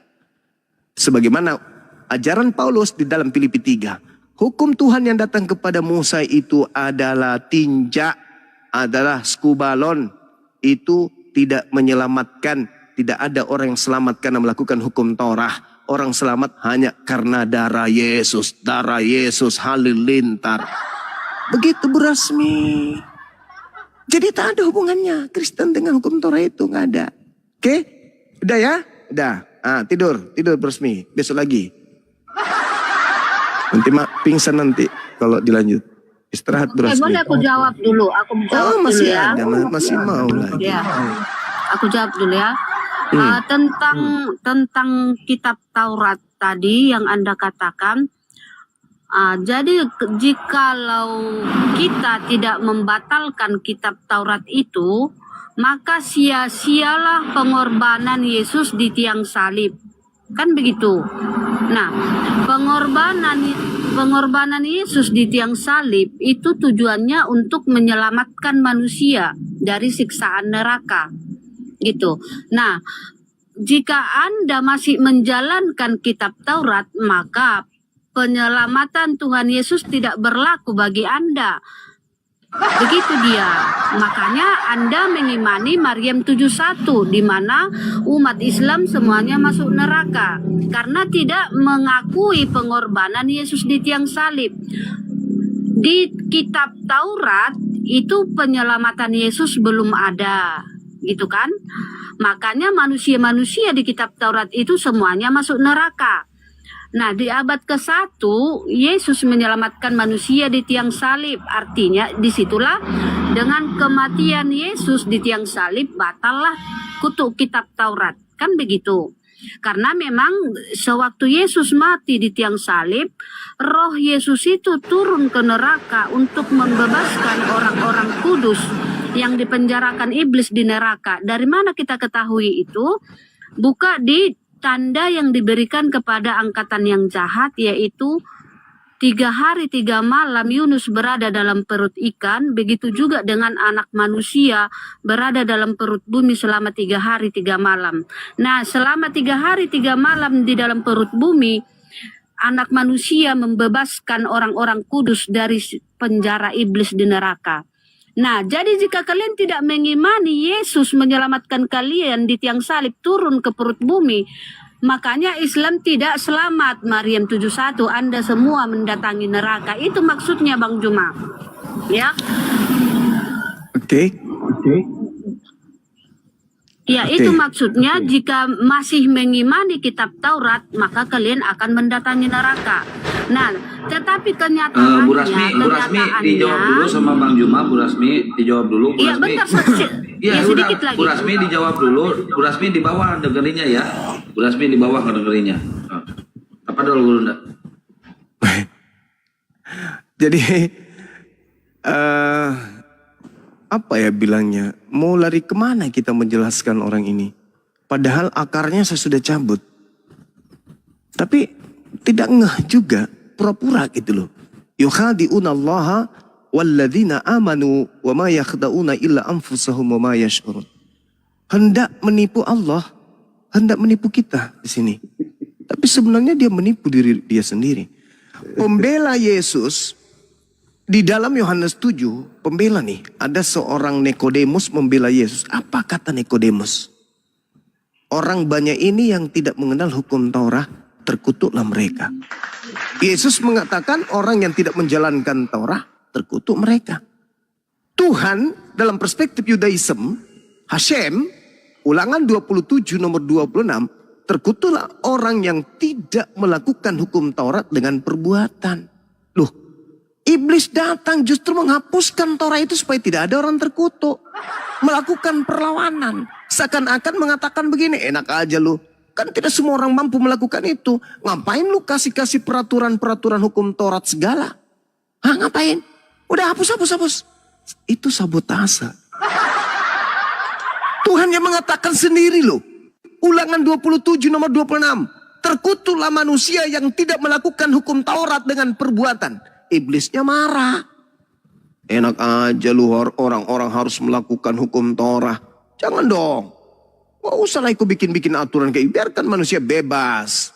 Biarkan aja manusia itu bebas. Akhirnya bikin aturan sendiri. Menghapus atau Taurat itu. Tapi lucunya, namanya manusia tidak berakal. Berotak tapi tidak berakal. Dia mengatakan begini dalam konsep agamanya. Kita seluruh manusia ini sudah jatuh ke dalam dosa oleh karena kakek kita Adam alaihissalam. Mana dasar pijakanmu? Roma 5 nomor 12 katanya. Oke? Kita ikuti alurnya. Adam mewariskan dosa kepada keturunannya. Sehingga ia dilemparkan keluar dari jannah. Gan di Eden. Taman di Eden. Dilemparkan dari surga. Gara-gara melanggar satu aja perintah Tuhan. Keluar dia dari surga. Dikutuk keturunannya. Lalu bagaimana dengan Kristen yang melanggar ratusan perintah Tuhan? Kalau Adam aja cuman satu doang dilanggar, biasnya dampaknya kepada seluruh keturunannya dikutuk. Bagaimana dengan keturunan-keturunan orang-orang Kristen ini? Yang mana bapak eyangnya, kakeknya, buyutnya, tulangnya, opungnya, semua perintah Tuhan dilanggarnya. Masih pantaskah orang seperti ini masuk ke surga? Adam aja sudah di surga, melanggar satu perintah dikeluarkan dari sono. Ini ada orang mimpi, belum pernah ke surga, mau tinggal di surga kekal dengan cara menghapus semua perintah Tuhan. Alasannya sudah nggak relevan. Yang sekarang itu adalah kasih. Kasih apa? Kasih apa sekarang? Sedangkan kasih konsep dalam Yahudi yang disebut kasih itu ketaatan. Ketaatan. Kasihilah Tuhanmu. Dengan cara apa? Kamu mengasihi Tuhan. Ngomong aja. Kasihi Tuhan aja. Begitu. Sorry ya. Mengasihi Tuhan itu harus tunduk berserah diri. Menjalankan segala perintah-perintah Tuhan. Di mana dalilnya? Ulangan 11 nomor 1. Yosua 22 nomor 5. Yang disebut kasih adalah mentaati segala perintah-perintah Tuhan untuk dijalankan. Kasihi Tuhan, baru bisa selamat. Nah, Kristen bagaimana mau mengasihi Tuhan sementara perintah sudah dihapus semua? Apa yang Kristen sekarang mau lakukan atas perintah Tuhan? Sabat batal, jangan membunuh batal, kasihi Tuhanmu batal, kasihi orang tuamu batal, hormati orang tua batal. Jangan bersaksi dusta batal. Jangan jangan mengingini milik orang lain batal. Apalagi batal semua dengan matinya Yesus. Mana dalilnya? Efesus 2 nomor 15. Dengan matinya Yesus, Dia telah membatalkan hukum Taurat beserta bersama seluruh segala semua perintah-perintah yang ada di dalamnya. Perintah yang ada di dalamnya apa? Jangan ada ilah lain selain daripada aku. Batal, berarti boleh mengadakan ilah lain. Jangan berzina. Batal, berarti boleh ketepak. Jangan mencuri. Batal, berarti boleh ketepak. Apalagi? Makanya dikatakan di dalam kitabnya mereka di Galatia 4 nomor 7 ya. Jadi kamu sekarang ini bukan lagi hamba, melainkan anak. Jikalau kamu anak, maka kamu juga adalah ahli-ahli waris oleh Tuhan. Wow, Kristen ini bukan hamba lagi katanya. Makanya di Galatia 5 nomor 1, jangan lagi kau mau diperhamba, sebab Kristus telah memerdekakan kita. Memerdekakan dari mana? Dari kuk penghambaan. Apa kuk? Beban. Berarti kalian jangan mau lagi diperhamba oleh beban penghambaan. Kalau begitu, Anda nggak menyembah lagi. Ya kami kan bukan lagi hamba, kami adalah anak. Oke, tapi faktanya, kamu bukan lagi hamba Tuhan, tapi kamu anak Tuhan. Tapi saya melihat kau tiap hari Minggu kau menghambakan diri. Kalau kau bukan hamba Tuhan, lalu kau menghambakan diri kepada siapa? Ayo jawab. Jawab. Jawab. Juma ini, Juma, jawab. kau ngomong apa sebenarnya Juma? Kau berilusi kata-kata kah? Jawab. Kristen itu dikatakan bukan lagi hamba Tuhan. Tetapi faktanya mereka menghambakan diri. Pertanyaannya, Kristen menghambakan diri kepada siapa?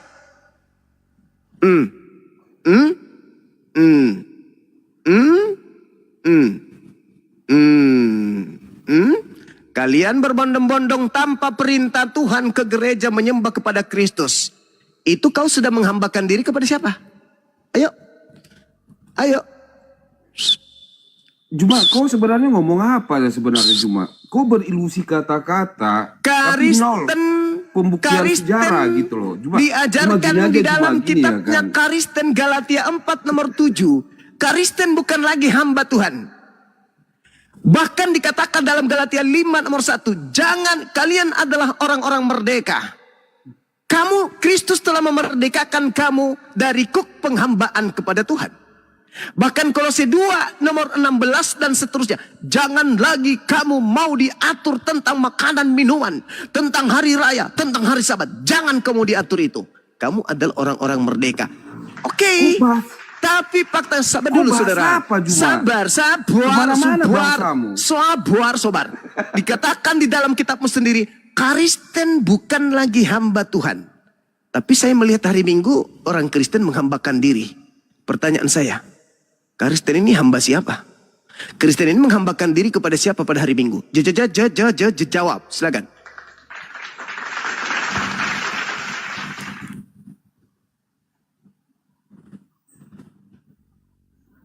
Jawab, Doris. Meow. Atau butuh napas buatan? Nanti saya panggil si Rasmi.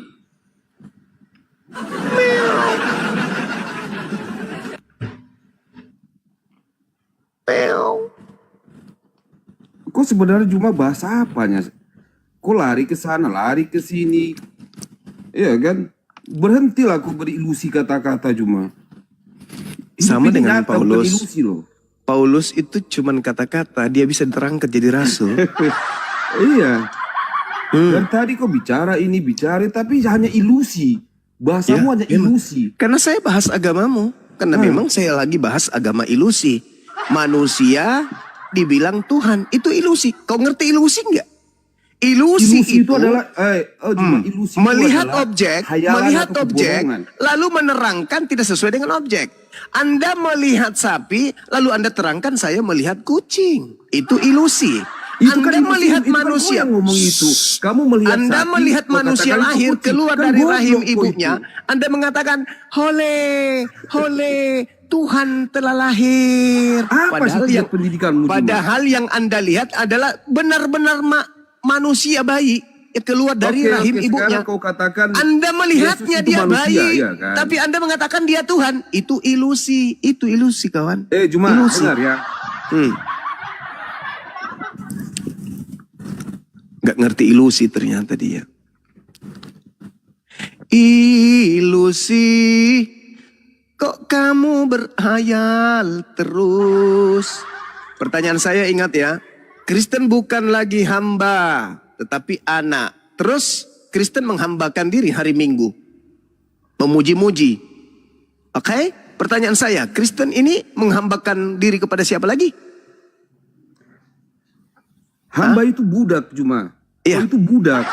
Iya, terus kamu bukan hamba kan? Kamu bukan hamba lagi kan? Kami anak-anak Tuhan. Nah, oke. Sekarang saya melihat kamu masih menghambakan diri di gereja. Pertanyaan saya, kau menghambakan diri kepada siapa?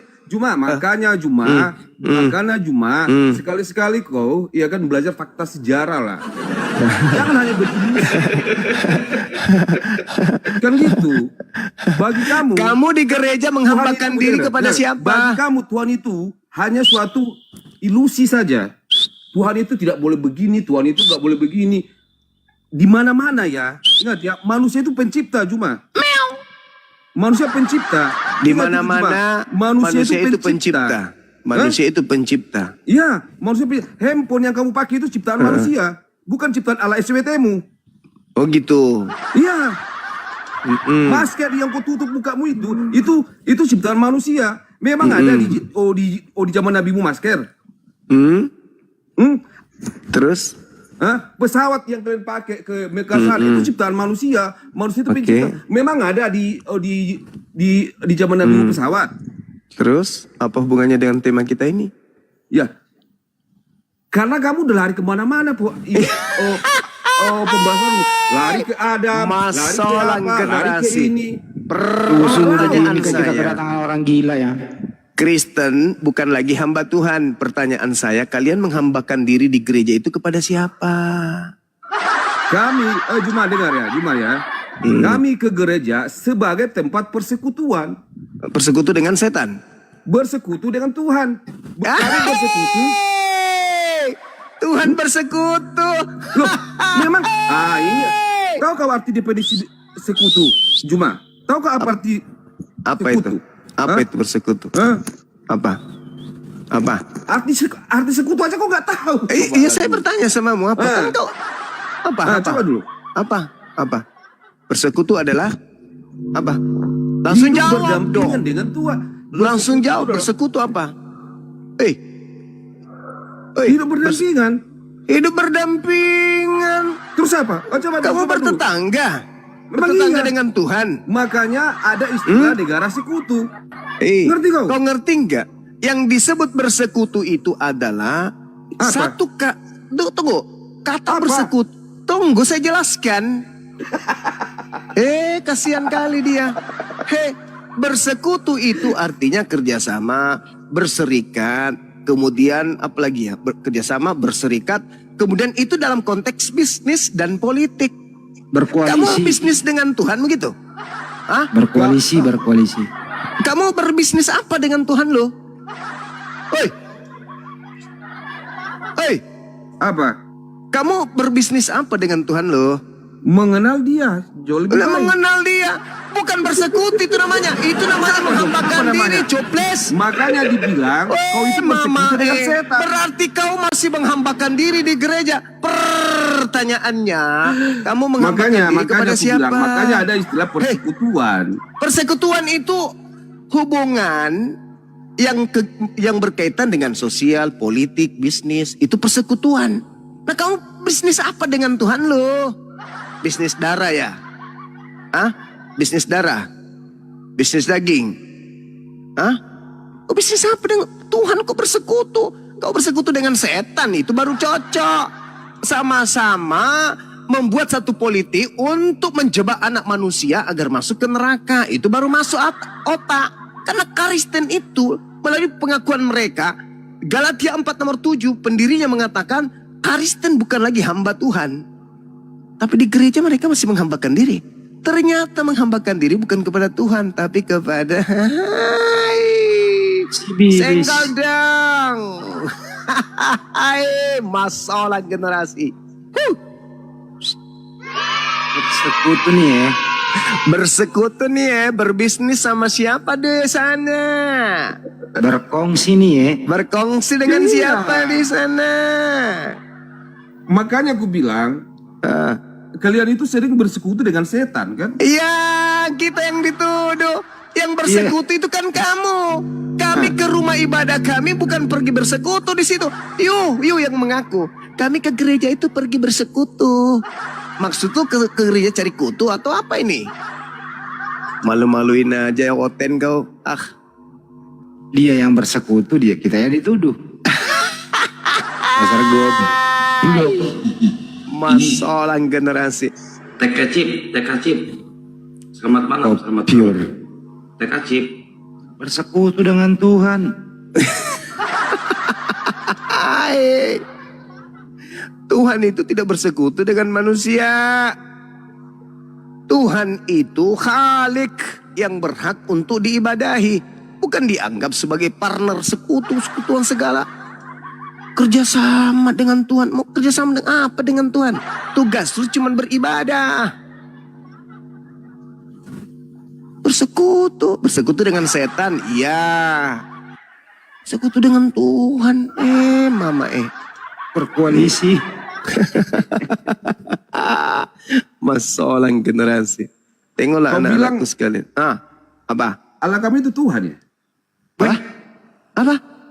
Yang kalian sembah itu Tuhan? Hah? Yang kamu sembah itu Tuhan? Ya iyalah, yang kami sembah pencipta langit dan bumi. Jelas itu, Tahun bukan berapa ciptaan. Allah SWT menciptakan langit dan bumi ini? Apa? Tahun berapa Allah SWT Tahun berapa yang menciptakan pertanyaan langit dan apa ini? Loh, Pertanyaan konyol. Tapi segala sesuatu, ya, segala sesuatu yang tertulis, ya, yang tertulis, yang katanya benar-benar nyata, itu kan fakta sejarah, peristiwa sejarah. Terus? Tahun berapa Allah SWT menciptakan langit dan bumi? La Abad yus'al ke-7. amma yaf'al. Abad Tuhanku, ke-7. Apakah abad Tuhanku, ke-7 itu? Apakah abad ke-7 itu tidak ada langit dan bonyok. bumi? Pasang otakmu ya. Kalau kau diskusi sama aku, pasang otakmu. Pasang otakmu baik-baik. Nabi Muhammad datang menyatakan, Allah Subhanahu wa Ta'ala kemudian menyatakan diri di abad ke-7 karena utusannya hadir di abad ke-7 bernama Nabi Muhammad. Allah menyatakan diri kemudian di tahun 1400 sebelum Masehi karena pada tahun itu utusannya bernama Musa ada pada zaman itu. Tuhan menyatakan diri di abad pertama karena utusan Tuhan ada pada di tahun itu. Kamu itu mentang-mentang sering bersekutu, otak nggak jalan. Nanya tanggal penciptaan alam semesta gimana sih? Yesaya 5:16, pencipta langit dan bumi itu maha suci lagi maha tinggi. Bahasa Arabnya Subhanahu wa Ta'ala. Singkatnya SWT. Bukan Kristus. Dasar koplak. Berarti Tuhanmu itu nanti ada ketika dia abad pertama gitu. Karena tak ada gelar Tuhan Kristus itu kepada Bani Israel. Malah gelar-gelar Tuhan yang ada di Bani Israel itu persis sama seperti gelar Asmaul Husna dalam Islam. Mana ada coba Tuhannya orang Yahudi digelari Kristus? Mana ada? Gak ada itu. Udah kau pulang dulu, cebok air 1 sendok. Baru naik ke sini. Aneh-aneh aja. Harus ada orang bertanya tahun berapakah diciptakan alam semesta? Itu melasa. Pencipta, Tuhan yang datang yang mana yang kau kenal? Dia sebutlah nanti Bapak, Theos Bapak. Kapan, tahun berapa Theos Bapak menciptakan alam semesta? Pasti lidahnya mutar-mutar. Kalau kita dalam Al-Quran jelas ditanya seperti itu, ini mengenai pekerjaan Allah itu nggak ditanya. La yus'alu amma yaf'al wahum yus'alun. Dia Allah tidak ditanya tentang apa yang dikerjakannya. Tetapi makhluklah, manusialah yang akan ditanya. Apa yang telah kau lakukan ketika kau hidup di bumi. Itu yang baru masuk akal. Tuhan kok ditanya, kenapa kau menciptakan ini? Apa alasanmu menciptakan ini? Apa tujuanmu? Maksudmu apa? Ya, itu mah makhluk.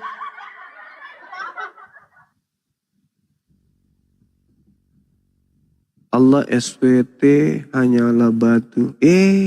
Kisah para Rasul 4 nomor 11, Yesus adalah batu yang dibuang oleh tukang-tukang bangunan. Kolose Coba aku tanya Rasmi dulu Bang. nomor 9. Ya lanjutkan. Rasmi. Lanjutkan dah. Rasmi.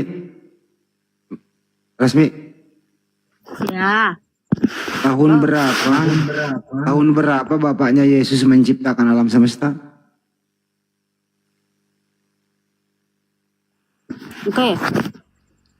Yang menciptakan langit dan bumi itu adalah Firman ataupun yang kami sebut dengan Allah Putra dengan Iya, tahun kuasa berapa? Allah Bapa. Ya pertanyaannya tahun berapa? Tahun berapa itu di zaman kitab Taurat aja. Tahun berapa?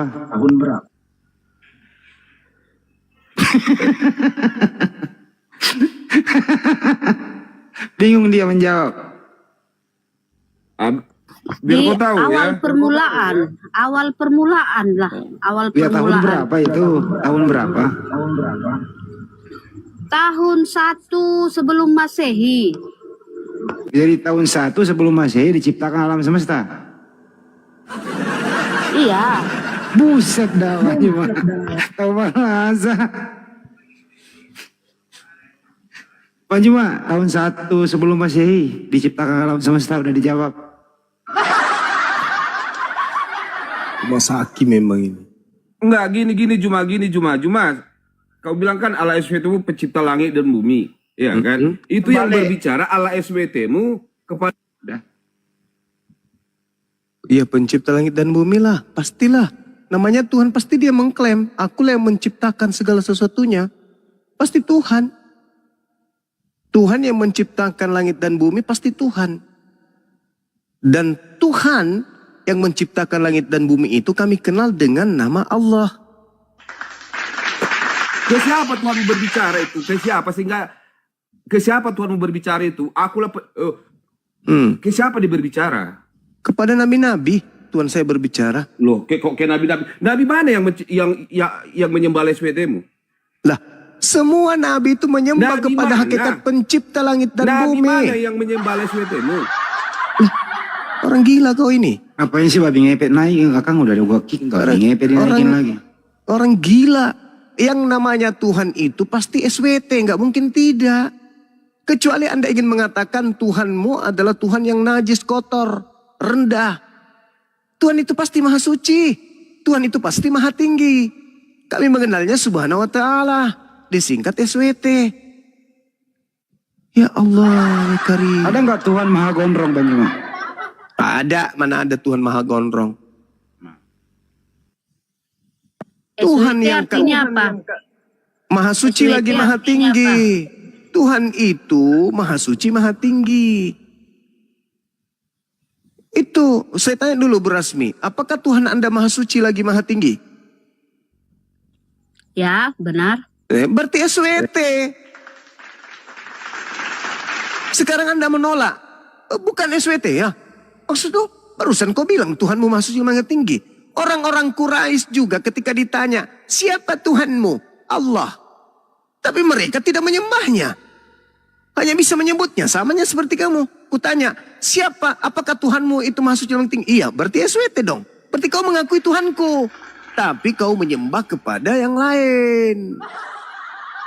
Makanya kami tuh kalau kamu tanya, mana wujudnya Tuhanmu? Ya nggak bisa. Kenapa? Karena Tuhan saya maha suci. Sedangkan makhluk, mau digambarkan apapun makhluk itu, pasti tidak suci, tidak maha suci. Contoh, kamu membersihkan kotoran dengan menggunakan air. Berarti air ini suci dong.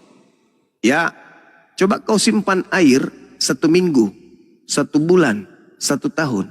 Air itu akan berubah menjadi lumut, menjadi kotoran, menjadi hitam, menjadi tempat nyamuk dan seterusnya. Padahal itu adalah alat untuk mensucikan. Alat untuk mensucikan aja itu bisa ternoda, tidak menjadi suci. Kenapa? Karena posisinya makhluk. Sedangkan Allah itu bukan makhluk, maka dia tidak masuk ke dimensi makhluk. Anda ingin mencari Tuhanku, kau ke masjid, cari Tuhanku, ada nggak di saat gambarnya atau patungnya kayak di tempat kalian? Nggak ada. Kenapa? Ketika kami teriak, ya Rob, maka Tuhan kami mendengar. Anallah sami alim, dan Tuhan kami maha mengetahui. Makanya Tuhan kami nggak turun ke bumi. Kenapa? Karena Tuhan kami maha mengetahui. Tuhan kami meliputi alam semesta. Tak ada yang lolos dari pengawasannya. Maka Tuhan tidak perlu turun. Karena dia bukan makhluk. Yang turun ke bumi makhluk. Kenapa dia kudu turun ke bumi? Karena dia tidak tahu kalau dia tidak turun. Maka dia turun. Kenapa dia bergerak menemui pohon ara? Karena dia tidak tahu kalau dia tidak mendekat ke pohon ara. Siapa yang mengambil jubahku? Kenapa dia bertanya? Karena dia makhluk. Karena dia tidak tahu. Alam semesta ini adalah pengetahuan Tuhan. Jadi tak perlu Tuhan yang maha tahu ini untuk turun ke bumi. Karena dia sudah tahu segala-galanya. Itulah Tuhan yang betul. Makanya Tuhan itu tidak mensifati makhluk karena tidak terikat oleh relativitas waktu dan perjalanan dan ruang. Itulah Tuhan yang betul. Sedangkan Tuhan lo, bangun. Kenapa? Ada badai. Tuhan dibangunkan karena ada badai. Tidur di perahu. Iya, itu bukan Tuhan, itu makhluk. Kalau Tuhan kami bukan disifati seperti itu. Makanya orang beriman itu orang yang sampai kepada tingkat pencapaian makrifat kepada Tuhan.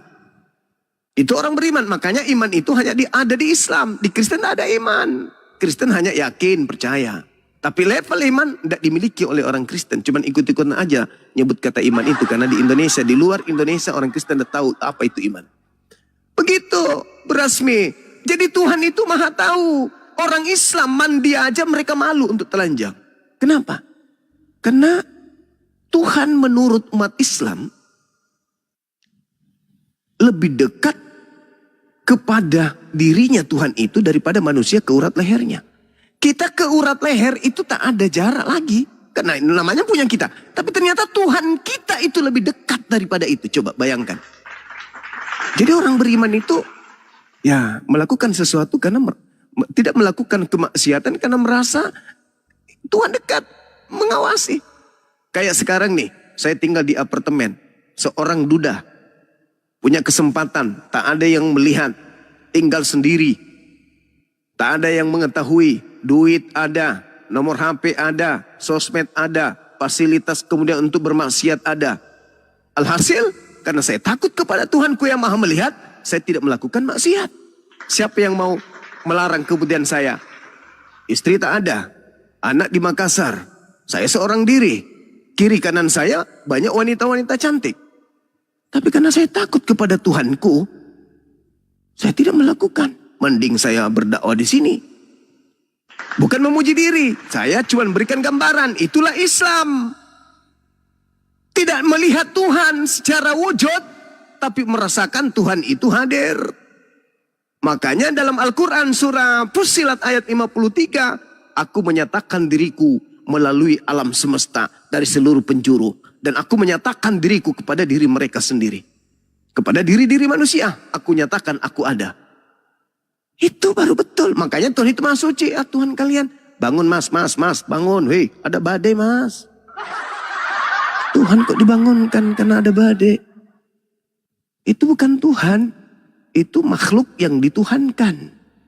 Umat Islam ke masjid, Ada nggak di situ patung Tuhan? Nggak ada. Lalu ngapain ke masjid? Ke masjid untuk memenuhi kemudian panggilan untuk sujud kepada Tuhan pencipta alam semesta. Bukan pergi bertemu Tuhan di situ, nggak ada Tuhan di sana. Tuhan nggak perlu kita bertemu. Kenapa?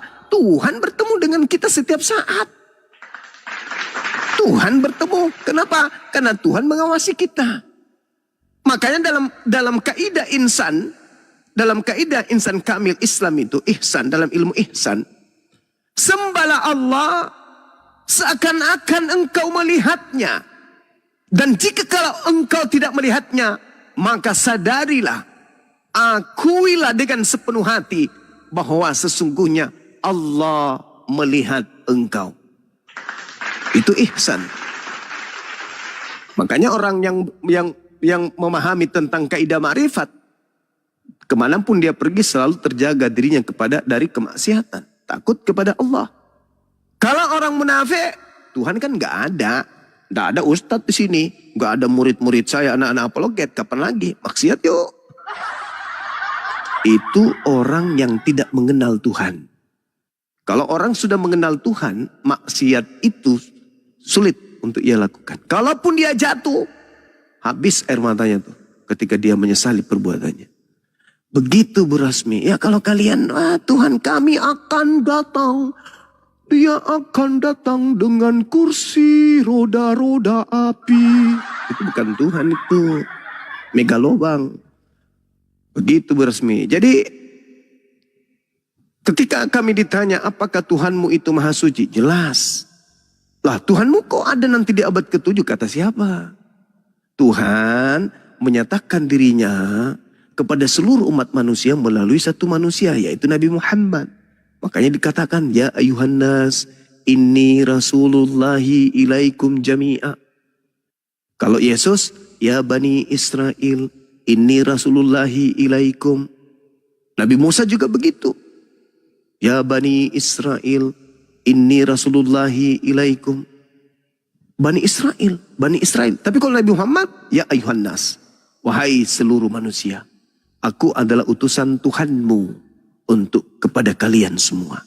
Itu Tuhan yang mana? Ya Tuhan cuma satu, Cok. Tuhan yang mana? Cuma satu Tuhan itu. Yang mana? Yang maha melihat dan maha mendengar. Mana dia? Nggak bisa kau lihat. Karena hal yang kau bisa lihat itu adalah makhluk. Kau menengok ke kiri, ada dinding. Kau bisa melihatnya karena dia makhluk. Kau menengok ke depan, ada aspal. Kau bisa melihatnya karena dia makhluk. Kau melihat ke atas, ada langit. Kau bisa melihatnya karena dia makhluk. Pencipta langit dan bumi, ketika kau melihatnya berarti dia makhluk di bumi ini. Sementara Allah tidak mensifati hal tersebut. Begitu. Jadi Tuhan yang benar adalah ketika kita berseru, Allahu Akbar, Allahu Akbar. Tuhan yang maha besar mendengar hambaku sedang memujiku. Hayya 'alas shalah. Hambaku sedang memanggil manusia-manusia yang lainnya yang terpanggil terketuh hatinya untuk beribadah menyembah kepadaku. Itu. Jadi kami tidak menentukan, oh ini Tuhan kita buat patung Tuhan kita yuk bikin fotonya karikat. Enggak ada itu berhala, itu pagan. Makanya dalam kitabnya orang Yahudi 2 Samuel 7:22, pencipta langit dan bumi yang maha adil, yang maha tinggi itu tidak serupa dengan apapun. Laisa kamislihi syai'. Yeremia 10:6, tidak ada yang serupa dengan Tuhan pencipta langit dan bumi. Itulah yang diterangkan, itulah yang kami sembah.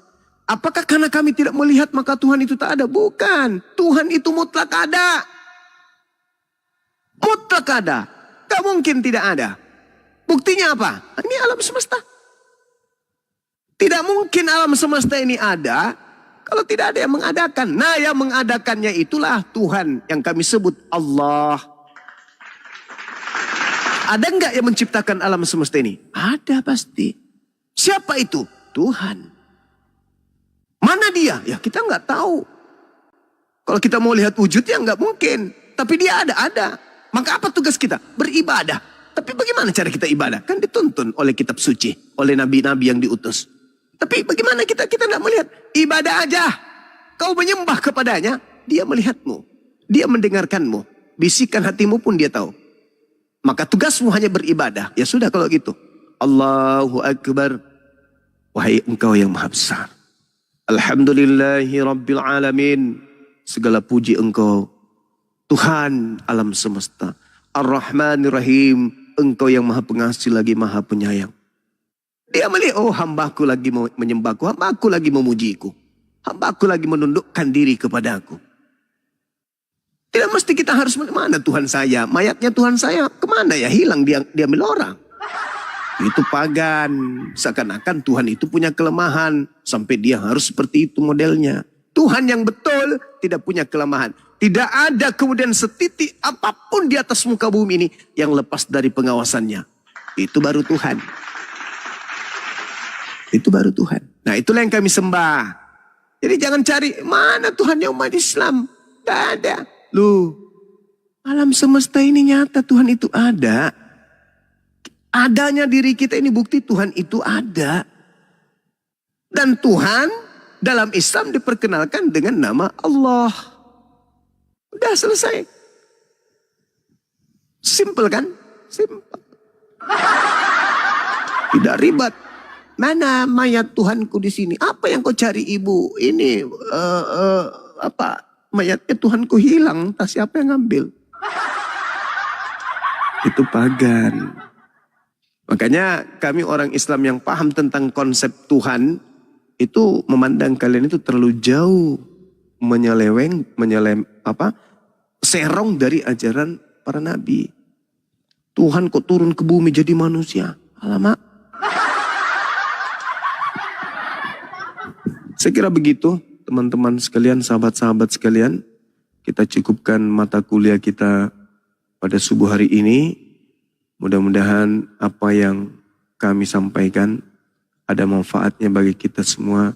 Khususnya anak-anakku generasi Islam dimanapun berada. Jaga akidah. Jaga. Harta yang paling berharga yang kita punya adalah akidah. Hidup ini cuma sementara. Hidup kekal itu di akhirat. Jangan kita gadai keselamatan akhirat kita hanya karena harta. Hanya karena silaunya mata ini dengan kenikmatan dunia. Ingat, orang bisa bermaksiat karena pengaruh manusia-manusia lain.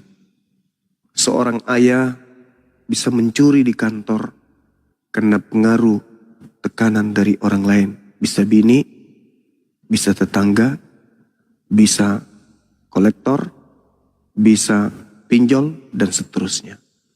Tapi ketika kemudian kita sudah kembali kepada Allah, kita yang bermaksiat karena mereka tidak lagi kemudian menemani kita untuk mempertanggungjawabkan maksiat itu. Berjuang kita siang malam, mencari nafkah untuk orang-orang di sekeliling kita. Sampai kita nabrak aturan Tuhan, mengambil yang bukan hak kita. Begitu kita mampus, ternyata orang yang kita perjuangkan perutnya tidak menemani kita di alam kubur. Mereka hanya bisa berduka sehari, 2 hari, 3 hari, 1 bulan. Setelah itu, mereka tetap tersenyum, mereka tetap tertawa, mereka tetap bahagia dengan orang-orang di sekelilingnya. Tinggallah kita seorang diri merenung, menyesali perbuatan kita. Nah, sebelum itu terjadi, yuk jaga akidah ini. Jaga anak-anak kita. Jaga, jangan sampai mereka silau akan dunia. Hanya gara-gara Indomie, mereka menukar akidah. Dulu mungkin iya. Maafkan kami, saudara-saudara kami yang terlanjur murtad. Kami terlambat lahir untuk membimbing, mengajarkan kalian tentang perbandingan agama ini. Tapi tak ada kata terlambat. Selama akal masih berfungsi, yuk belajar. Insya Allah ke depan Apologet Islam Indonesia akan mendirikan sebuah pesantren bertaraf internasional untuk mencetak dai-dai atau mubalik yang memahami tentang ilmu kristologi dan islamologi supaya bisa membentengi akidah umat Islam, membentengi negara yang kita cintai ini. Kuatnya negara ini karena adanya Islam. Segannya bangsa lain terhadap bangsa ini karena adanya Islam di dalamnya. Untuk itu, Islam adalah sebuah agama yang diyakini oleh Indonesia harus tetap menjadi pilar utama untuk menjaga keutuhan negara yang kita cintai. Ketika Islam mayoritas, maka seluruh agama, seluruh kepercayaan, seluruh keyakinan yang ada di Indonesia ini akan aman, damai dari rongrongan pengrusakan akidah dari Islam itu sendiri.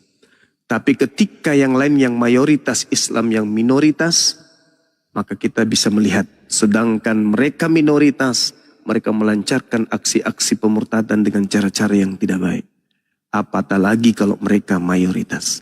Untuk itu, kami sebagai pembina Apologet Islam Indonesia mengharapkan uluran tangan, bantuan, kerjasama, infak terbaiknya untuk kita membangun pesantren apologet internasional agar kita bisa setiap tahun ya mengentaskan kemudian mencetak generasi-generasi apologet Islam yang mampu membentengi akidah umat Islam dari zaman ke zaman, dari era ke era.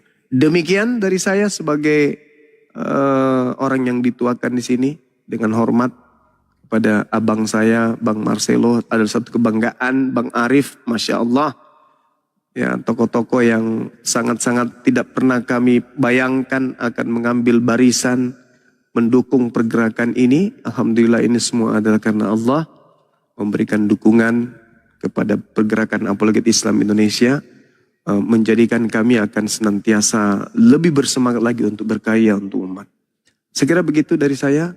Dan oh ya, ini ada juga insya Allah barang siapa teman-teman sahabat-sahabat yang ingin umroh bersama dengan Apologet Islam Indonesia, Bang Suma insya Allah bulan Januari atau Februari tahun depan kita sama-sama berangkat ke Tanah Suci untuk kemudian ziarah ke makam Rasulullah Muhammad SAW, manusia termulia di muka bumi ini yang mengajarkan kita dinul Islam, dinul haq.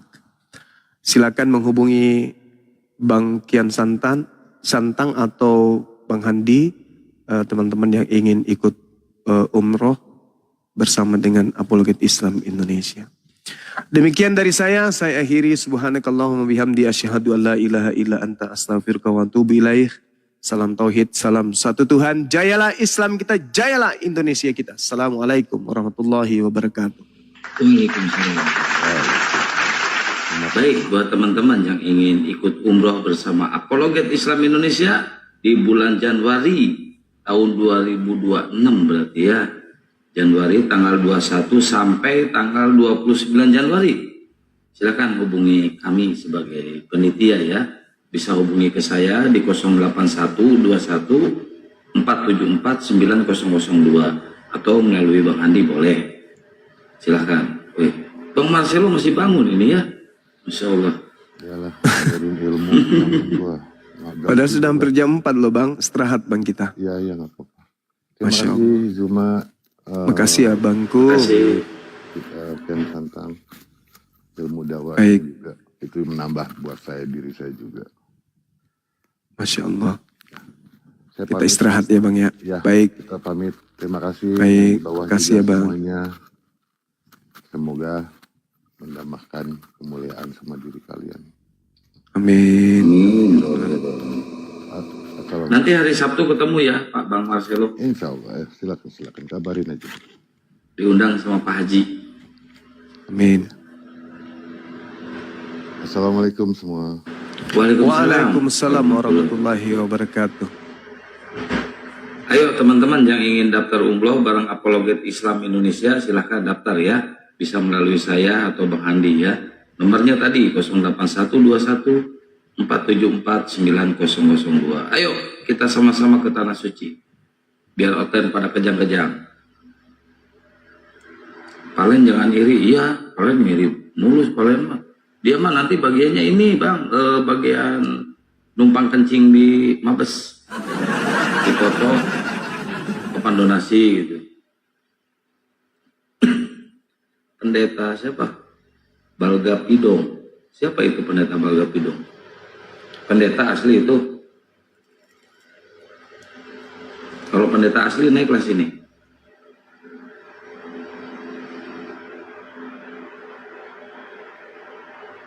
Sini naik Pak Pendeta.